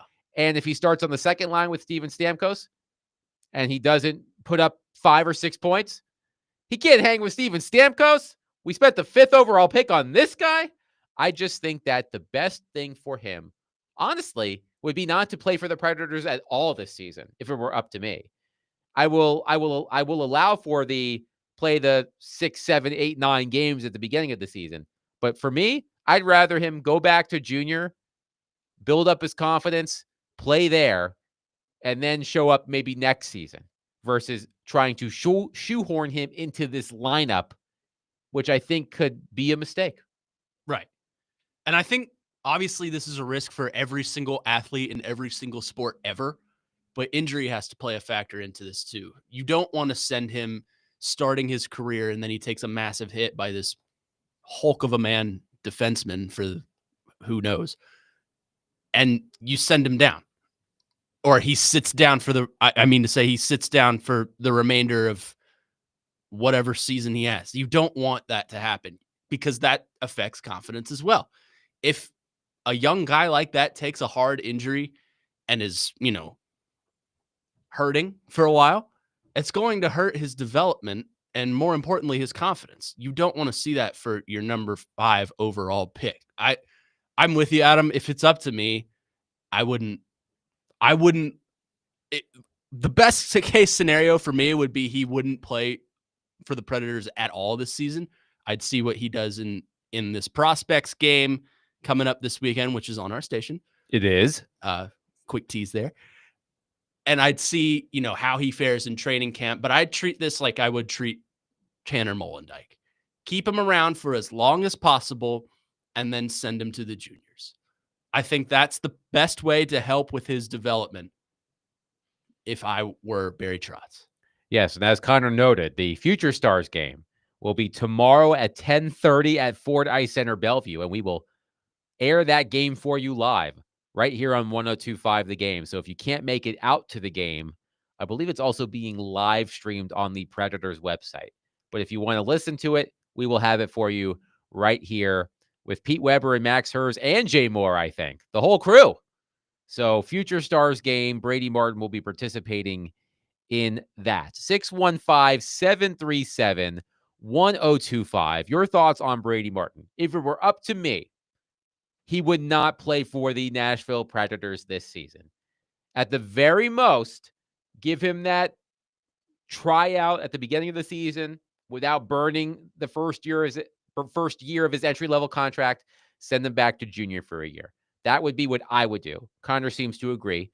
What do you think? 615-737-1025. This Wednesday, come out to Brewhouse South in Cool Springs and meet Nashville native and 2-time IndyCar champion Joseph Newgarden from 5:30 to 7. Also, Big Joe Dubin will be on site for a special broadcast of Chasing Checkers from 6 to 7. So get out to Brewhouse South this Wednesday. Oh, I want to make a correction. Thank you to Bill Wickett for texting me. The Future Stars game is on Saturday, not tomorrow, obviously. Tomorrow is the 4th of July. So Saturday at 10:30 is the Future Stars game at Ford Ice Center, Bellevue, not tomorrow. It feels like a Friday. It does feel like a Friday. My apologies. It is Saturday, July 5th at 10:30, not tomorrow. Big Joe Dubin will be on site for a special broadcast of Chasing Checkers from 6 to 7. So get out to Brewhouse South this Wednesday and meet Joseph Newgarden and get signed up to win tickets to the Borchetta Bourbon Music City Grand Prix.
D-Mace Vingan and Donick, 102.5, 106.3 The Game. Adam Vingan and Connor Newt here with you today. Willie Donick and Derek Mason getting a head start on the holiday weekend. I hope everybody is having a wonderful Thursday that feels like a Friday. I do want to repeat my correction. I was mentioning the Future Stars game for the Nashville Predators. It is not tomorrow, which is of course a holiday. It is Saturday, July 5th at 10:30 a.m. at Ford Ice Center, Bellevue. And on Saturday, we will be carrying that broadcast live. So July 5th, not tomorrow. So don't go to Ford Ice Center, Bellevue tomorrow at 10:30 and say, well, Adam Vingan said it was supposed to be here, because it's probably closed. So don't do that. Enjoy your July 4th by not having to drive out to Bellevue and realize that the doors are locked. So, And don't come to my house either. not my fault. Yeah, Connor lives over there. Yeah, don't come to my house. His address is, just kidding. Talking Brady Martin. Gino on our text line says, I would be excited if Brady Martin turned out like Eric Lindros back in the day. Wouldn't we all? Big hitting center. Just hope he keeps his concussion count down. Eric Lindros was he succumbed to he's still alive, but his career succumbed to concussions. But yes, Eric Lindros was an outstanding player, and I believe Barry Trotz busted out the Bobby Clark comparison for Brady Martin yesterday, which is high praise considering Bobby Clark is a member of the Hockey Hall of Fame. So Predators fans could certainly hope Brady Martin turns into either Eric Lindros or Bobby Clark, but that's lofty praise. Joey from Gallatin says, what about Celebrini? Well, what about Celebrini, Joey? Celebrini was the number 1 overall pick in 2024. He had 63 points in 70 games, a different player than Brady Martin. Macklin Celebrini absolutely had a successful rookie season with the San Jose Sharks on an individual level. The team stinks, but he was fantastic. He clearly lived up to his billing, I think, as the number 1 overall selection. Nate says, I'm with Robbie. I wish Brady Martin could go back to Milwaukee because juniors has lesser talent than the AHL, which is true. It's sort of like imagine if a Division I college basketball player showed up to the Y to play pickup. Maybe that's an extreme analogy, but there have been countless examples, none of which are coming to mind off the top of my head, of players who were forced to go back to junior and then just whooped up in junior. It's kind of like these, maybe another weird example, but kind of like these, you're seeing right now a lot of these Division I freshmen in college basketball are playing on, summer pro-am circuits and just kind of cooking up over there. That's what I kind of envision junior hockey is like on some level. He's right. The AHL has higher competition, but obviously he can't play in the AHL. So junior hockey may be the route to go. And as I said before, I just think there's a lot of pressure on Brady Martin. There's always pressure on top draft picks. He is not unique in this at all. But I just think with how Predators fans reacted to the pick, and keep in mind, most of those Predators fans had never watched Brady Martin play hockey. And that is not meant to be an insult. I hadn't watched Brady Martin play hockey up, until a week ago. I've gone back and looked at stuff over the past week. I haven't sat down and grinded the tape and watched every shift he's ever played. But he is going to be a good player, I think. The player who gets mentioned a lot, the established player who gets mentioned a lot when it comes to Brady Martin is Sam Bennett. Now, Sam Bennett is currently living his best life. He just won the Conn Smythe Trophy, the Stanley Cup for the second year in a row, and just signed a big contract. And here's the thing about Sam Bennett. His value is not necessarily tied up in the goals and points, although he did score a ton of goals in the Stanley Cup playoffs, hence why he won playoff MVP. But his career high in points is 51, and he was the 4th overall pick in his draft. This past season was his career year. 51 points, I believe it was 26 goals, 25 assists. So if Brady Martin becomes a Sam Bennett type player who maybe tops out at around 50 points during the regular season, but ratchets his game up to 11 in the playoffs, Predators fans would love to have a Sam Bennett type. But I just think that after we spent so much time focusing on Porter Martone and James Higgins, that when the pick was in and it was Brady Martin, Predators fans, a lot of them felt underwhelmed. And I think that if he comes in and gets an opportunity to play right off the hop and he doesn't produce right away, Predators fans are going to be saying, what a waste of a pick. He's a bust. I mean, Even- there's always the fans, Of for course. every single fan base that sway one over the top one way or over the top the other way. It's just how it works. You see it with the Titans all the time. I'm sure you see it in college sports. I'm sure there are Duke basketball fans last year that were saying we should have never recruited Cooper Flagg after one bad game. He probably didn't have many of those, though, did he? Well, I mean, I don't like saying this because you're wearing that shirt, yeah. but I was at the game in Atlanta, Uh-huh. Duke and Kentucky, early in the season when Flagg had a couple of turnovers at the end of that game when it was tight. And one big one. But I wasn't leaving the arena, stark raving mad. Like, what a waste of a recruit. Sure. Like, I wasn't doing that. But But there are people like that. Wes and Hermitage said about not going to Bellevue today because I mistakenly had the wrong date for the Future Stars game. Well, okay, Connor, I was on my way to your place with fireworks, food trays, and beverages, but I'm turning around. Enjoy your night by yourself, then I'll just take all this stuff home. Well, I live with my family, but you can leave that firework and food tray and all that. You can just leave it at my porch. Yeah, I'll get to it later. just write a note, Wes. Yeah. John on our text line says, if Predators fans can have some patience, which I'm not sure they can, I think it would be valuable to use those games for his development. I think it was good for Matthew Wood, granted he had played in college.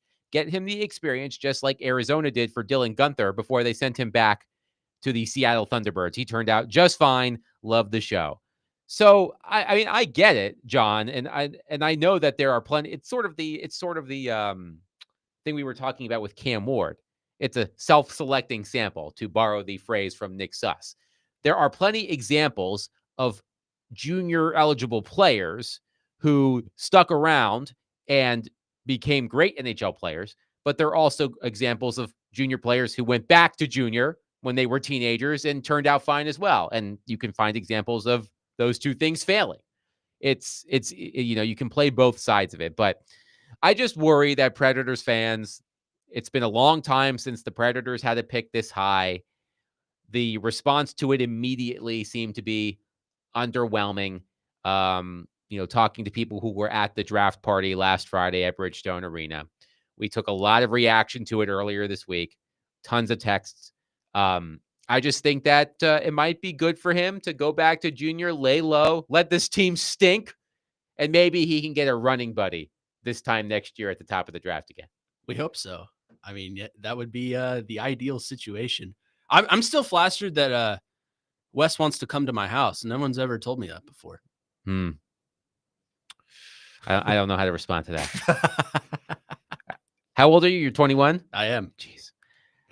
Yeah, I mean, and you live with your family. So it's a little bit different. Once you set out on your own, maybe it'll be a little bit different. Maybe then Wes can come to my place and bring fireworks, food trays, and beverages. Yes. At your age, I spent a lot of time at my friends' apartments playing video games and such. So, I do a lot of that too. but does your mom you live with your mom and dad? Yes. Does she do your laundry still? No, I do my own laundry. Okay, that's good. Mrs. Newt, you do have to put the line somewhere. You're not doing your 21-year-old son's laundry. And I appreciate that. Mike in Lebanon said, what if the Predators start hot the first half of the season and then stink in the second half? What would you do, Adam? I responded with Martin, and he said, or the coach. Well, I thought Andrew Brunette had an interesting interview on Robbie and Rex Road this morning. I suggest you go back and listen to it wherever you get your podcasts.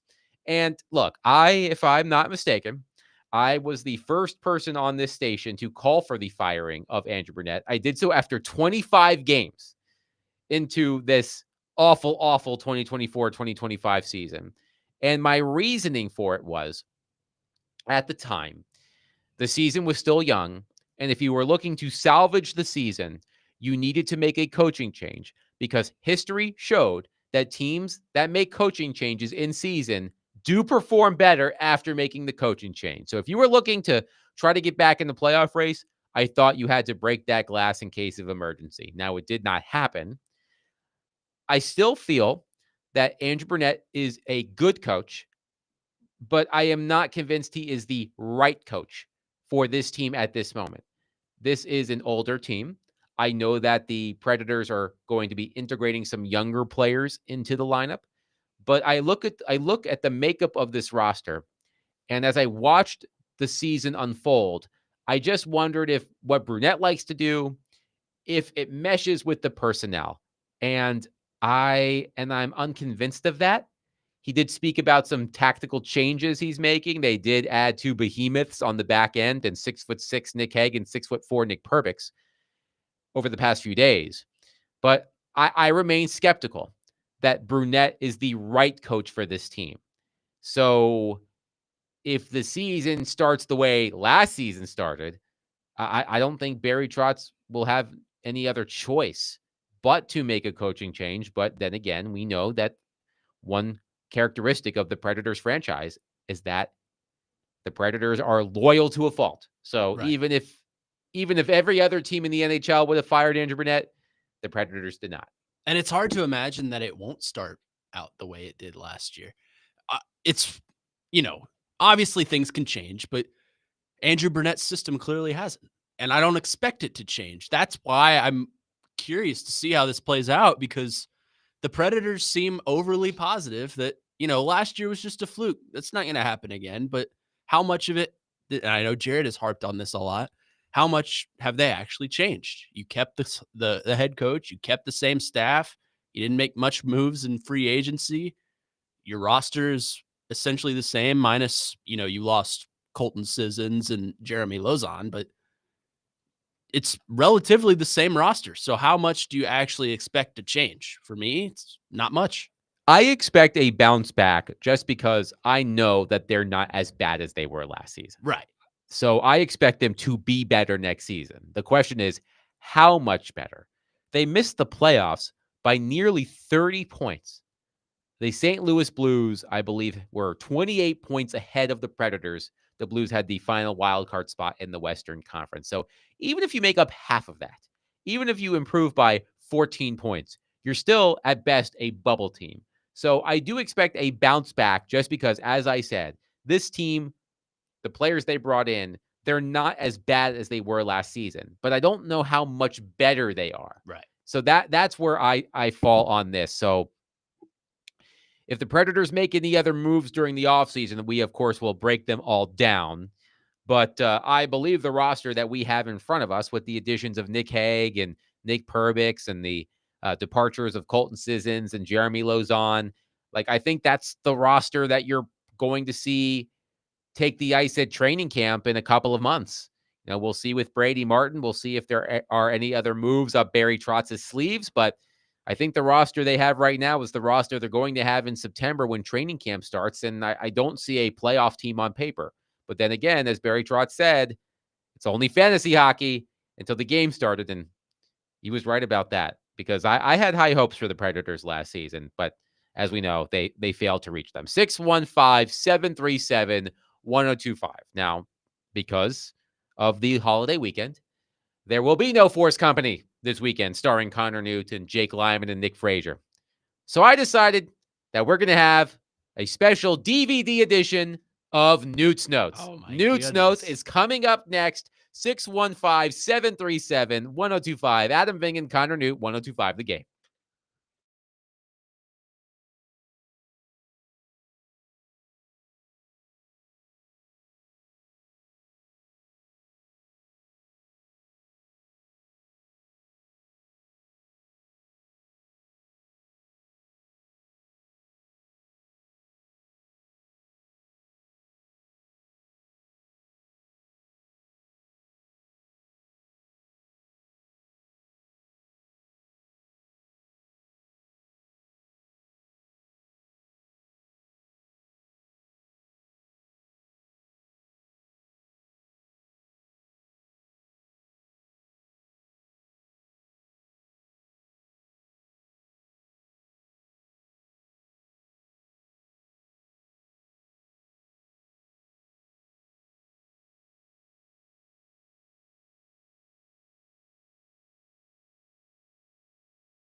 D-Mace, Finken, and Donick, 102.5, 106.3 The Game, broadcasting from the Busy Bee Plumbing, Heating, and Air Conditioning Cape Nashville studios.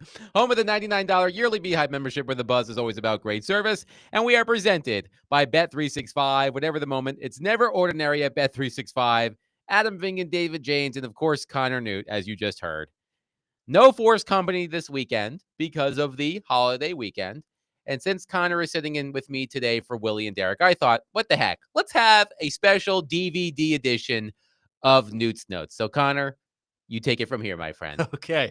You weren't ready for that, were you? I was not. I have a lot more. But they're all wrestling inspired. So, I'm a fan. I wanted to talk about today some uniform guidelines. Okay. We need to have as far as college sports goes. The University of Tennessee today put out maybe the worst set of football uniforms I have ever seen in my entire life. And I say that not because I am in blue today, but because it's genuinely awful. Okay. I need to look. I know that they are out. I need to pull them up. They are their latest edition of the Smoky Grays. I guess they're in support of the military, which I respect the idea and I see what they were trying to go for, but they are genuinely awful. Obviously, this is radio, so you can't see it, so I'll describe them to you. They are smoky gray helmets with smoky gray tops and light gray bottoms. I see. I'm looking at these pictures now. They are awful. So yeah, I'm not loving the color combination. There's here. a lot. Like they look like XFL uniforms to me. So I say this to say, for these traditional programs in college football and even college basketball, I think we need to limit the alternate uniforms. I think we need to follow the guidelines of like an LSU. LSU does a great job as far as alternate. They have their traditional gold helmet, white jersey, gold bottoms, and then the purple jersey with the gold helmet and gold bottoms. And last year they unveiled, the gold top. And they also have an alternate white helmet and an alternate white bottom. I think we need to follow that and not try to do all this cute stuff. The same could be said for college basketball. I say this as a traditionalist program. My team, Kentucky, they wear white at home and blue on the road. Duke, for instance, you guys wear white at home and you have the black and you have the blue and then you have this weird Gothic navy. The Gothic font. There's a navy version of it, which I'm not a fan of. And there is a white version of it. I prefer the royal blue. It's classic. Right. But I remember when I was a kid, I loved alternate uniforms because those were the uniforms I wanted to buy. All of the football jerseys, maybe not all, but most of the football jerseys I owned as a kid were alternate jerseys, even if the team never wore them. I remember specifically having an Atlanta Falcons Michael Vick jersey that was all red. And I don't know if the Falcons ever actually wore them. I imagine they had to if they were selling them. Right. But I like the red versus the black. I say this is like you. I'm a fan of alternate jerseys, but it's for these traditional programs. Like, I don't ever want to see Alabama roll out a black jersey. Alabama needs to wear crimson on at home and white on the road.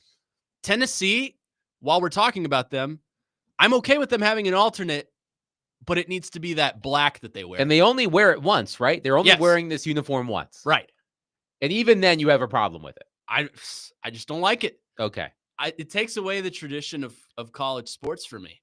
They will be wearing it. The Vols, that is. The Vols will be wearing their new smoky gray alternate during the team's annual Salute to Service weekend on November 15th, when the Vols host New Mexico State for homecoming at Neyland Stadium. Now, there's some exceptions in college football. Like Oregon, I'm okay with wearing a different uniform every single week because that's what they do. That's what they've made. And they're not. That's too much. That's overkill. Yeah. But it's part of their shtick, so I can live with it. They're not a traditional program, though. Like, they're not a blue blood, Alabama, Georgia, Clemson, LSU, that kind of bunch.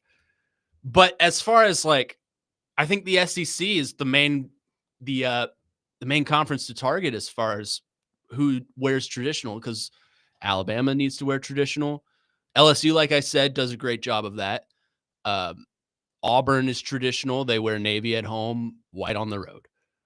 Tennessee is, I would classify them as a traditional program. I'm okay with their black alternates because I think they're just that freaking sweet. But I don't know.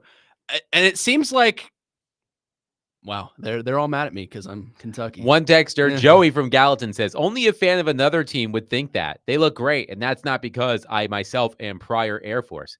One texter says, Tennessee fans can give two craps about what a Kentucky fan thinks about our uniforms. Try winning some games, Connor. Notice I didn't bring record into this. I'm simply going off of look. That's just how it is. But I mean, Matthew and Jolton, who's an intern here, actually, shout out to him, says Michigan wore all maize one time and it was horrendous. I'm okay with Michigan wearing all maize. I don't. Maybe I'm contradicting myself too much because I'm very picky and choosy. They look like highlighters. Yeah. Ugh, I don't like that. It's like what was that Monday Night Football game? Color Rush. Yeah, The Color Rush. That was Thursday Night Football. with the Chiefs and the Rams. And Oh, the man. Chiefs wore all red and the Rams wore all mustard yellow. Ugh. It was pretty terrible. But it's just I don't know. I'm very picky and choosy when it comes to jerseys, if you haven't figured that out yet. Craig says, as a diehard Notre Dame fan, I agree. We have the best jerseys in football. No need to change. Now I'm okay with Notre Dame wearing green that one game because of the tradition. Mhm. Notre Dame wears green once every season when they are the underdog in a big game. Travis says, hideous uniform. Worst alt in college football. I assume he means the Tennessee Smoky Grays. Yes. Which they've been wearing in some form for a few years, right? I think that they started with- tweak it. Yeah, that started with Butch Jones in like 2014, back when they were with Adidas, and rumors are they're going back to Adidas soon, so we'll see. But it's just I maybe it's I don't like the color. I just don't think it works for them. I like the black that they wear.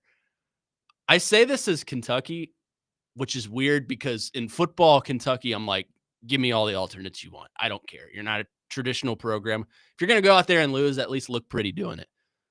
Basketball, I'm like, okay, if you wear any color other than white at home in Rupp Arena or blue on the road somewhere, I am mad. Like they tried to wear black at home one year.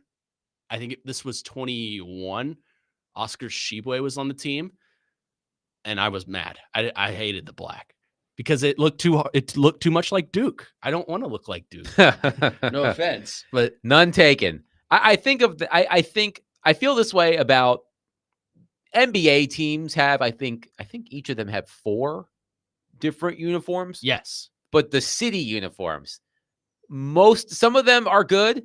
Most of them are ugly. that's one of my pet peeves too, is teams that roll out jerseys that aren't their own color. Like the Memphis Grizzlies, for example, this past season. Sorry, David. They rolled out red, which I understand the sentiment of the Memphis Sounds is what it was, which is a historic, all black team. But I don't want to see the Grizzlies wear red. Do you remember there was one year the Grizzlies, they had the TAM jerseys. It was just green and white. Yep. That was ugly. That awful. was ugly. I like the Sound jerseys just because it's all red. It's for a different time back Yeah. in Memphis. But I get what you're saying, though. Right. But like we had the Pat McAfee show on, and he has one of those Indiana Pacers city jerseys hanging behind him, and it's got Indy written in like teal. Yeah. It And doesn't I'm- make sense. I'm just like, what is this? Like, I like teams to be creative with their uniforms, but I do think it's overkill. Chad with- says my rules are very arbitrary. This is true. I'm contradicting myself a lot. I just dislike some jerseys, and that's okay. I think. One texter says, I was an equipment manager for a football team back in college, and I hated all of the alternate uniforms we had. They were a nightmare to keep up with, and quite honestly, the combinations that the coaches would put together just did not look as clean as the traditional colors. What was said college? I'd like to know. Let us know, texter. Let us know which college you worked as an equipment manager. I will be the judge of whether or not I like your uniforms. A lot of reaction. Wes says, you know what, Connor, I'm with you. Screw Tennessee and all their uniforms, especially that gross orange color. Hashtag anchor down. I wouldn't go that far, but I mean, it's a combination. It's split on the text line right now. It's Adam either- in Portland says, Connor with his Kentucky homerism Bingo. sounds exactly like Jared in Louisville, Those uniforms are dope, respectfully. Bingo. It's either you're with me or you're against me. I'm like Anakin Skywalker. It's, I don't get it. But I just have opinions on uniforms. Like That's okay. Kansas basketball, for example. I hate when they wear red. Right. Amen. I know that red is part of their uniform. It's the trim, but it's blue and white for Kansas. The Right. red, I do not care for. Right. It's like Kentucky. Kentucky has a gray trim, but I don't ever want to see them wear a gray uniform. They did in 2012 with Anthony Davis on that team. Actually, I think a lot of Nike schools did. Duke may have, actually. The texter said TSU. Oh, TSU I can see because I don't want to see TSU wear red. They should wear blue and white, Correct. but they do wear red, Mm. and it makes me mad. Yeah. One texter asked us about the Predators jerseys, about how we feel about the Predators wearing gold at home, or if we would like to see them wearing navy. I know there are a lot of Predators fans who love that navy alternate jersey from roughly 10, 15 years ago, I want to say. The black one with the black checkers. Is it black? I thought it was dark navy. It was dark navy, but it had like black checkers on it. Yes. I did not like that one. Yes, here is my pet peeve when it comes to fans wearing jerseys. I am anti personalized jersey. Mm. So fans who wear Johnson on the back, if your last name is Johnson, and you have a Predators jersey with your own number on it, unless it was a gift, do not buy yourself a personalized jersey. Right. Especially if you're a hockey fan, don't buy yourself a personalized jersey and give yourself a letter. So don't buy a Connor New jersey and then make yourself the C, even though your name begins with No. C. Don't do it. I am anti buying names on the back of jerseys anyway. Like if I'm going to buy a Predators jersey, for example, I will just buy the one with no name on the back, no number, nothing. I'll be okay with that. As far as should the Predators bring back navy, I miss the Adidas days we had a couple years ago where they did the retro reverse. Yeah, the reverse retro, where I like that they brought back the mustard jersey. I wanted to see that in navy.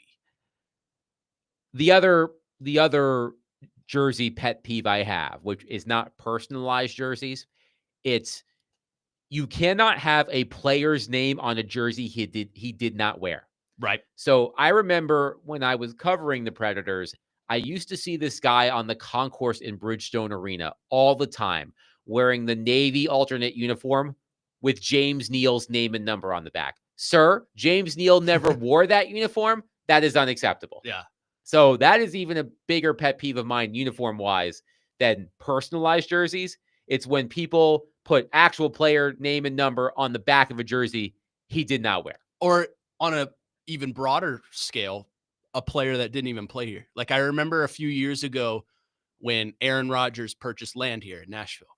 And Jared, I think, was the start of all this. But he had the Aaron Rodgers may be considering the Titans. I remember walking into a Dick's Sporting Goods, and there was a man shopping, and he was wearing a Titans blue, which is what they call it. I hate that they call it that. No one has ever called it that in the history of Titans, but they call it that. He was wearing a light blue, number 12, Aaron Rodgers Titans jersey. Yuck. Not just because Aaron Rodgers, but the idea that somebody would buy that, knowing Right. the likelihood of that happening was slim. Matthew from Jolton said, I just looked at those uniforms, meaning the smoky grays, and the jerseys aren't bad, but the whole package is garbage. You can't use two shades of the same color It's because just too the much for me. jersey and the pants are two different shades of gray. It's just too much for me. And I think some people are taking this as I'm taking a shot at Tennessee. It's not a Tennessee specific thing. Like I've gone all around the nation this segment with horrible jerseys. Josh says, can you wear a jersey with your own name on it? No, that's a personalized jersey, Josh. So I don't Although know. I don't know do what have your to. last name is, Josh. I'll say it's Nevada for the purpose of this segment because you are Nevada Josh on our text line. If you buy yourself a Predators jersey with Nevada and your favorite number on the back, that's a big no-no, according to me. Although I do have that. It was a gift. I did not purchase it myself. If it's a gift, it's different. I'll allow it if it's a gift, as long as you weren't the one who purchased it. Oh, I would never do that. Why would I ever do that? That's ego. Ego is the enemy. One texter said, I can't wait to hear Jared complain about these jerseys over and over for 4 hours straight. I will be asking Jared about the Louisville jerseys when he gets on here. What about the half and half split team jerseys? No. The Franken jerseys, I believe they're called. No, that doesn't work for me either, bro. Unless it is for like sentimental value. Like, this is an extreme example, but Donna Kelsey in the Super Bowl. Yes. Wearing one half of the Philadelphia Eagles for Jason and the other half for Travis on the Chiefs.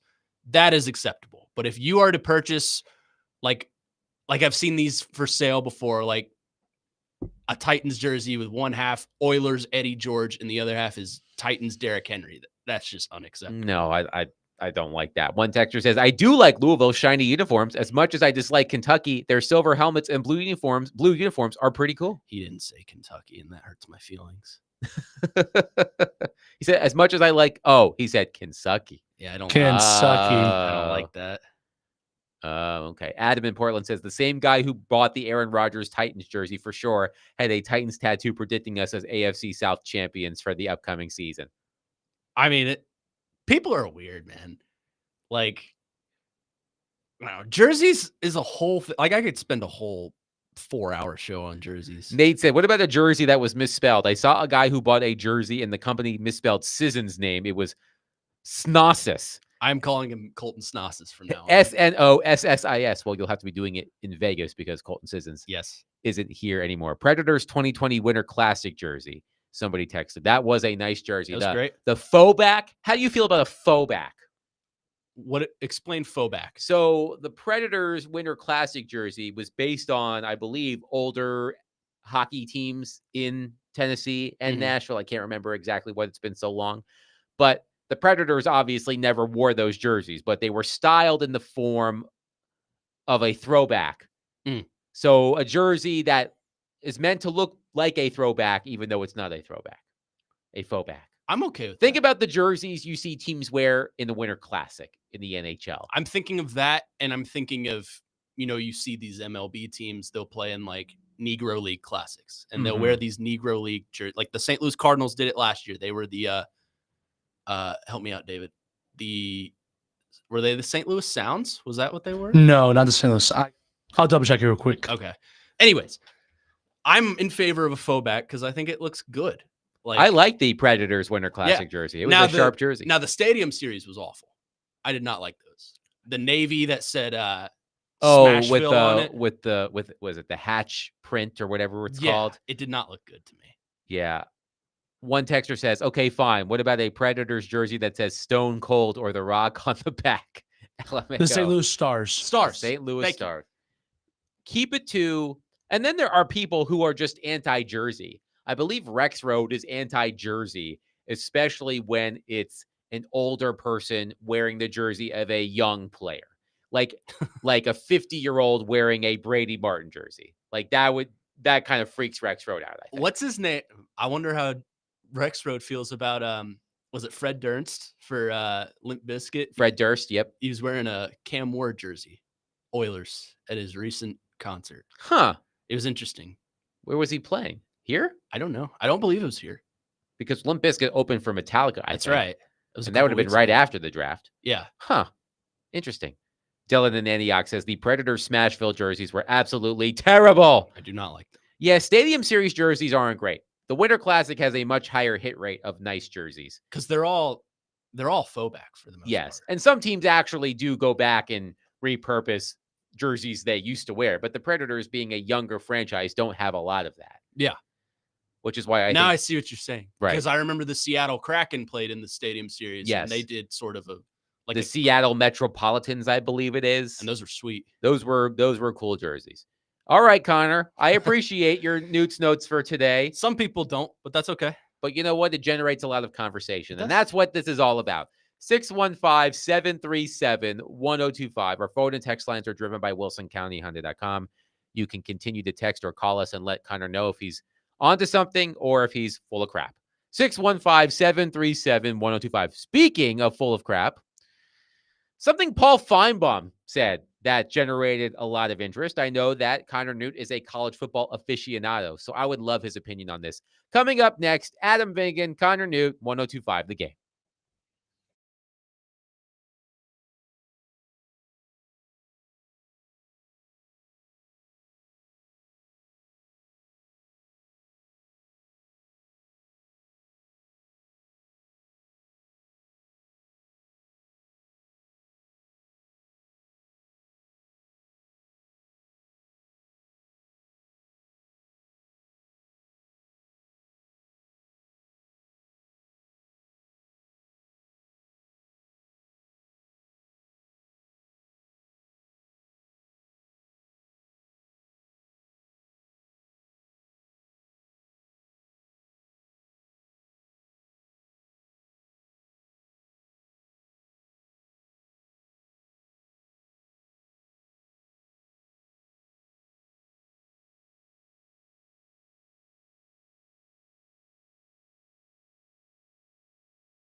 D. Mace, Vingan, and Donick, 1025, 1063 The Game.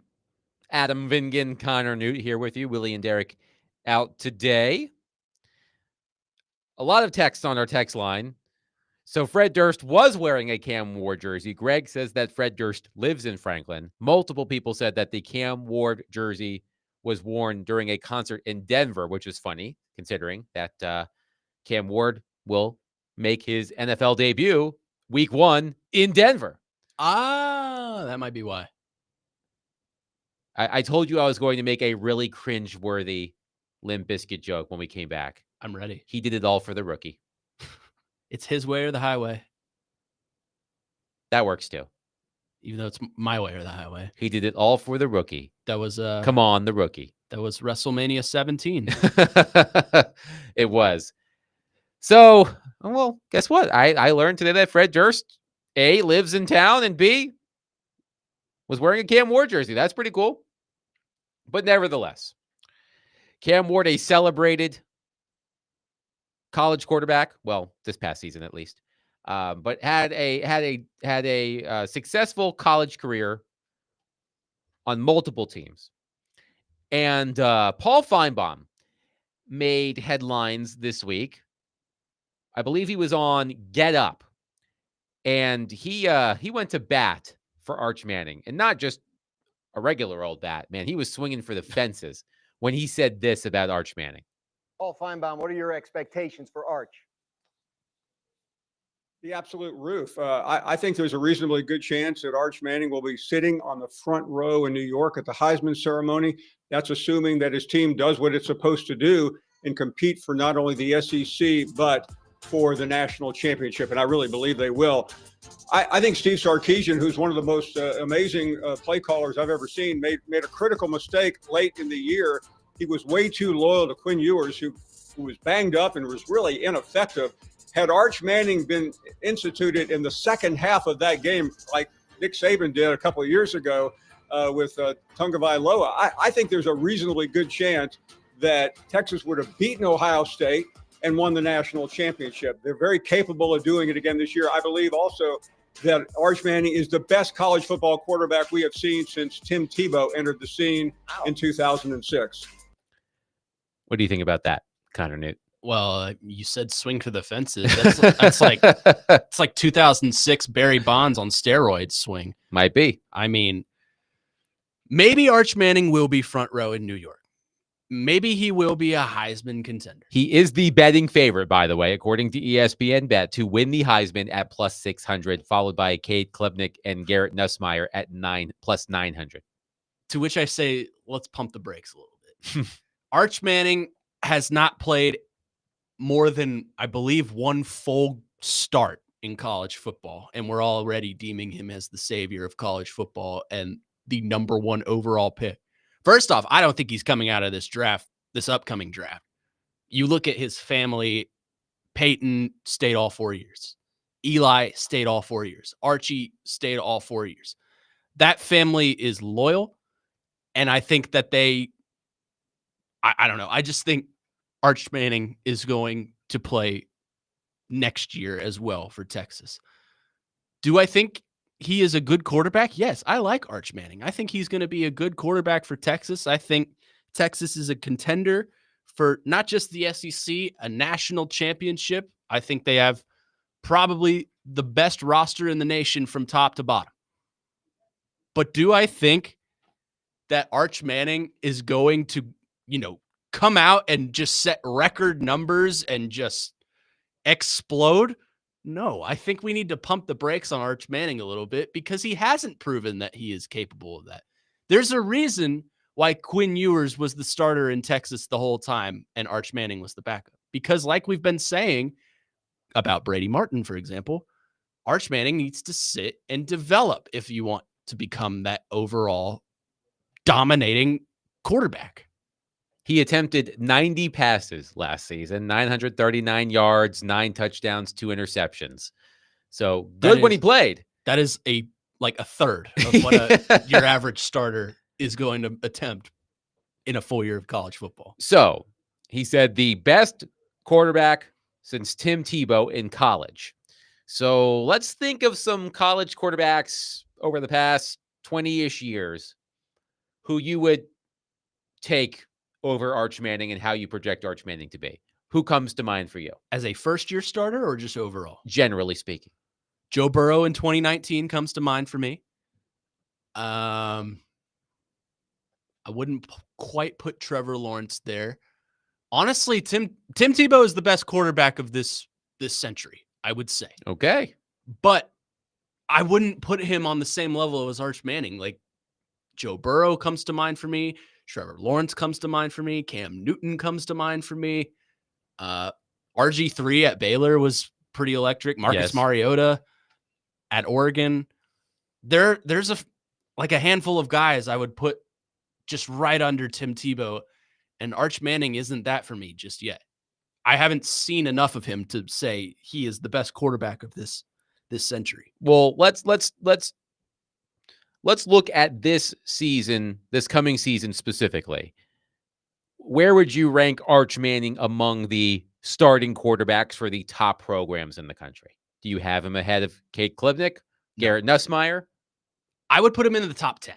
Okay. I would say Drew Aller is better. Cade Klubnik, Garrett Nussmeier, Lenora Sellers, who's at South Carolina, also in the SEC. Sam Levitt at Arizona State. There are others. I would have to do a deep dive into that. But regardless, I would think Arch Manning is hovering in that 9 to 11 area just right now on paper as far as predictions are concerned. I'm trying here. I know this is not the end all be all, but I was looking at the EA college, because you're about to play EA College Football 26. You're damn right I am. The top 20 quarterbacks. Arch Manning has a 90 rating, which puts him at 9th behind Cade Klubnik, Garrett Nussmeier, Drew Aller, Sam Levitt of Arizona State, Lenora Sellers. Is it John Mateer for Oklahoma? Yes. Carson Beck and Blake Horvath from Navy. Wow. I think I would put Diego Pavia, by the way, 17th on that list at 88, tied with Nico Iamaleava of UCLA. Wow, that's actually hilarious. You know, I could see an argument where Arch Manning on paper is better than Bo Horvath of Navy, or, you know, other guys you just mentioned, but I would put him probably number 5 in the SEC if we're going based on conference. In no particular order, I would put Garrett Nussmeier over him. I'd put Lenora Sellers, DJ Lagway from Florida, I would put there. I wouldn't put Oklahoma's quarterback there. John Mateer, wouldn't put him there. I'm just kind of going through. You know, I would put right now on paper. Maybe this is a bold take. Based on what I've seen, I'd put Diego Pavia over Arch Manning. Well, Pavia he's got more tape, right? Now, is Arch Manning a more talented quarterback than Diego Pavia? Probably. Yes. But Pavia has at least shown he can do it over the course of a full season. So one texter said, wonder what Feinbaum's locker looks like. It might just be a million different pics of Arch Manning in a bathing suit. What a creep. Oh my God. Matthew from Jolton says, Easy. Feinbaum is such an SEC homer.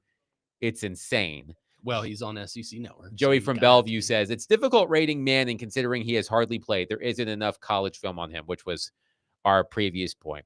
So I heard that from Feinbaum, and I am not as much of a college football aficionado as you are. So I wanted to get your take on it. I also do want to read this hilarious story, which is not meant to be hilarious. Oh, great. From AL.com. Alabama Athletics reports 6 NCAA violations. From Nick Kelly. Alabama Athletics published its annual self-reported NCAA violation summary Thursday, which included 6 missteps. None included football or men's basketball. 5 sports, men's tennis, baseball, gymnastics, soccer, and rowing got dinged for level 3 violations, breaches of conduct, which is the lowest level of NCAA violation. Baseball committed 2 violations. All right. Clutch your pearls, everybody. Number 1, a recruit charged high-speed internet to his room during an official visit. Oh my God. And 2, Alabama published a press release mentioning an unsigned recruit. The press release was in relation to players drafted into the major leagues. Give Alabama baseball the death penalty. That's ridiculous. It gets better. Other violations include tennis. A coach bought a koozie for a recruit during an official visit. See, we got to get away from all these things. This is a new era of college sports.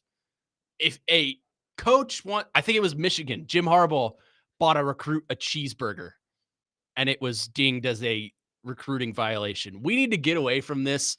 You know, if a coach wants to buy a player lunch and pitch a recruiting pitch, I think that should be okay. Now, if we're forking over millions of dollars on the porch in a McDonald's bag, like a certain orange program has done in the past, or a smoky gray program, or depending on the week, or or light gray, because they wear those pants now. Yes. If we are doing that, then sure, that's a violation. But I don't think we should be, whistleblowing for a team or a coach buying a player like a 3-star player a cheeseburger at a McDonald's. It's like when you go to a hotel and you have the options for internet and it's just the free internet, but it's like if you want to stream, you have to sign up for the enhanced internet Yeah. and we'll charge you $3.99 per day to your room.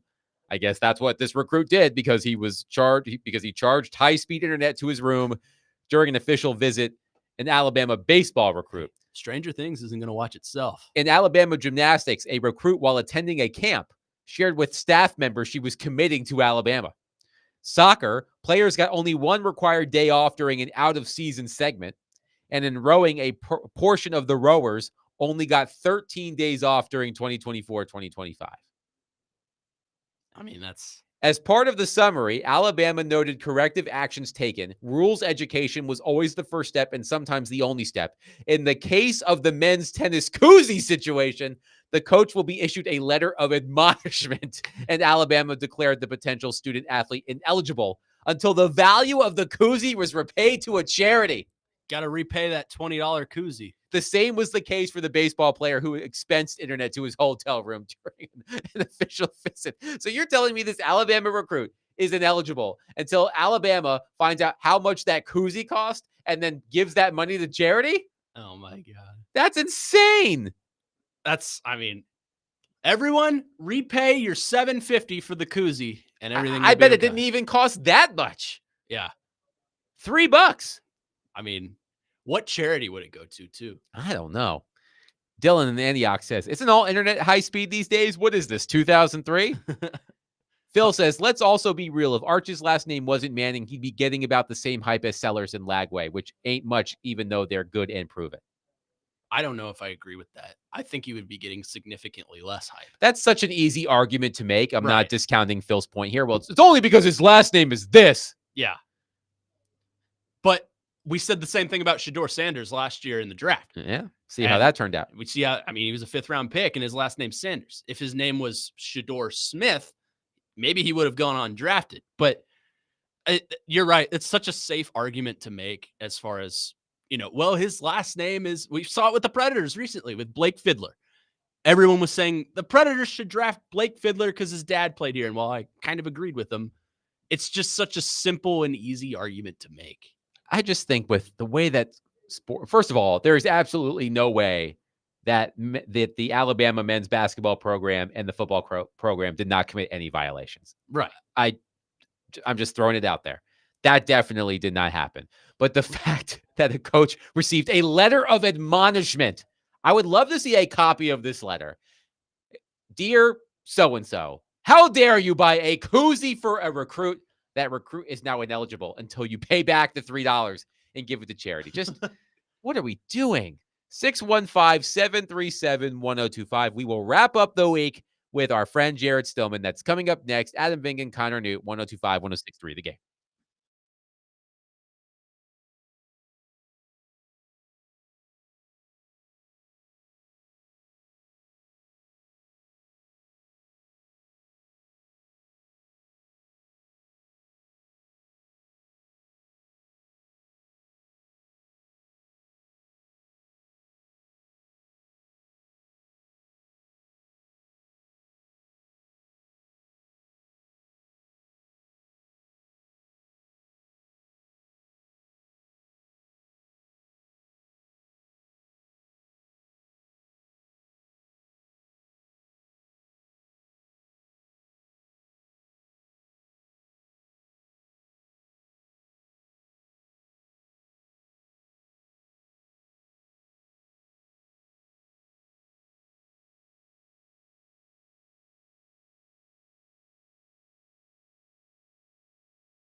D-Mace, Vingen, and Donick, 102.5, 106.3 The Game. Adam Bing and Connor Newt in for Willie and Derek today. Stillman and Company coming up next. And before we get to the official start of Stillman and Company, we bring in Jared Stillman to the program. Now, Jared, I know that you like to read into things that Jim Wyatt writes for the Tennessee Titans. As you say, it's written on Titan stationery.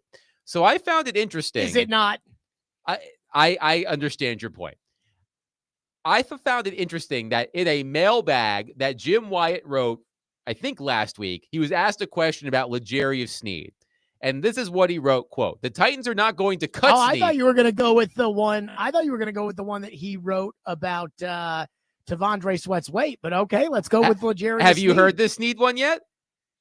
I have not. I mean, I need to start reading Jim Wyatt's mailbag, I think is what you're telling me. By the way, happy birthday to Jim Wyatt. So he was asked a question about Happy Sneed. birthday, Jim. He was asked a question about L'Jarius Sneed and whether the Titans could move on from Sneed.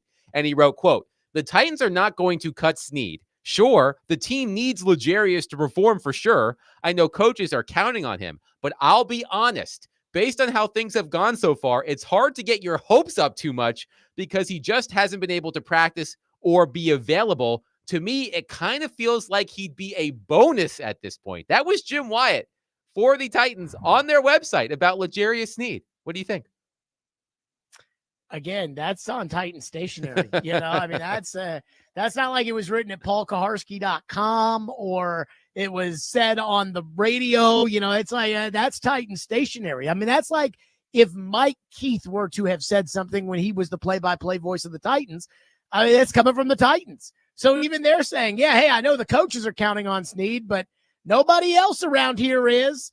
And I think that's the sentiment. I mean, I think the reason that the coaches suck up to everybody all the time, they suck up to Simmons, they suck up to Sneed, they suck up to all of them, is because the coaches know if they don't win, they're getting fired. Whereas I think Brinker and Borgonzi feel as if, hey, if this year's terrible and we think it might be terrible, we're going to get to keep our jobs and go hire a coach. So that's what I kind of read into. The coaches are counting on Sneed, but at this point, I think I'm rooting for him, but I'm betting against him. Now, I know you like to differentiate between predictions and expectations. So I will ask you what your expectation is right now for the Titans and L'Jarius Sneed 3 weeks out of training camp. How do you think it all unfolds? I don't think L'Jarius Sneed will ever play another snap for the Titans. Okay. Are you confident enough to make that a prediction? Or are you keeping that in expectation? I actually think that's a prediction. Okay. That's my prediction. That's stronger than an expectation, but lesser than a guarantee. That's in the middle of the Jared Stillman spectrum. I think an expectation is kind of about reality. Like, you know, this is what's fair to expect. You know, you can't expect more than X, Y, Z, but that's what's fair. I think a prediction is this is what I think is going to happen. So what I expect is I expect Sneed to show. I mean, Sneed should be healthy. He should be healthy unless the knee is as bad as every other team in the league feared when they traded for him, which it probably is. And I do believe this midday show owes me an apology for that. But Sneed should be healthy enough to play. If he was healthy enough to give it a go in Kansas City, he should be healthy enough to give it a go right now. And so that would be my expectation. I think what I wonder is, are the Titans waiting for this grand jury thing to play out, for Sneed to either be charged or not charged, and waiting for the commissioner to come down with a ruling one way or another about whether or not he's suspended? Because let me just ask you this question, Adam Vigen, especially after what Jim Wyatt just wrote on Titan stationery in his mailbag. If the commissioner suspended L'Jarius Sneed for one series, and again, any sort of suspension would void the guarantees in the contract, do you think the Titans would release L'Jarius Sneed if they could get out of the guaranteed money? Based on what we saw last season, I certainly would not hold it against them to try. So, with that in line, I do believe that the Titans are going to try to weasel their way out of this contract. Now, if that were to happen, let's say L'Jarius Sneed does not play another snap for the Tennessee Titans.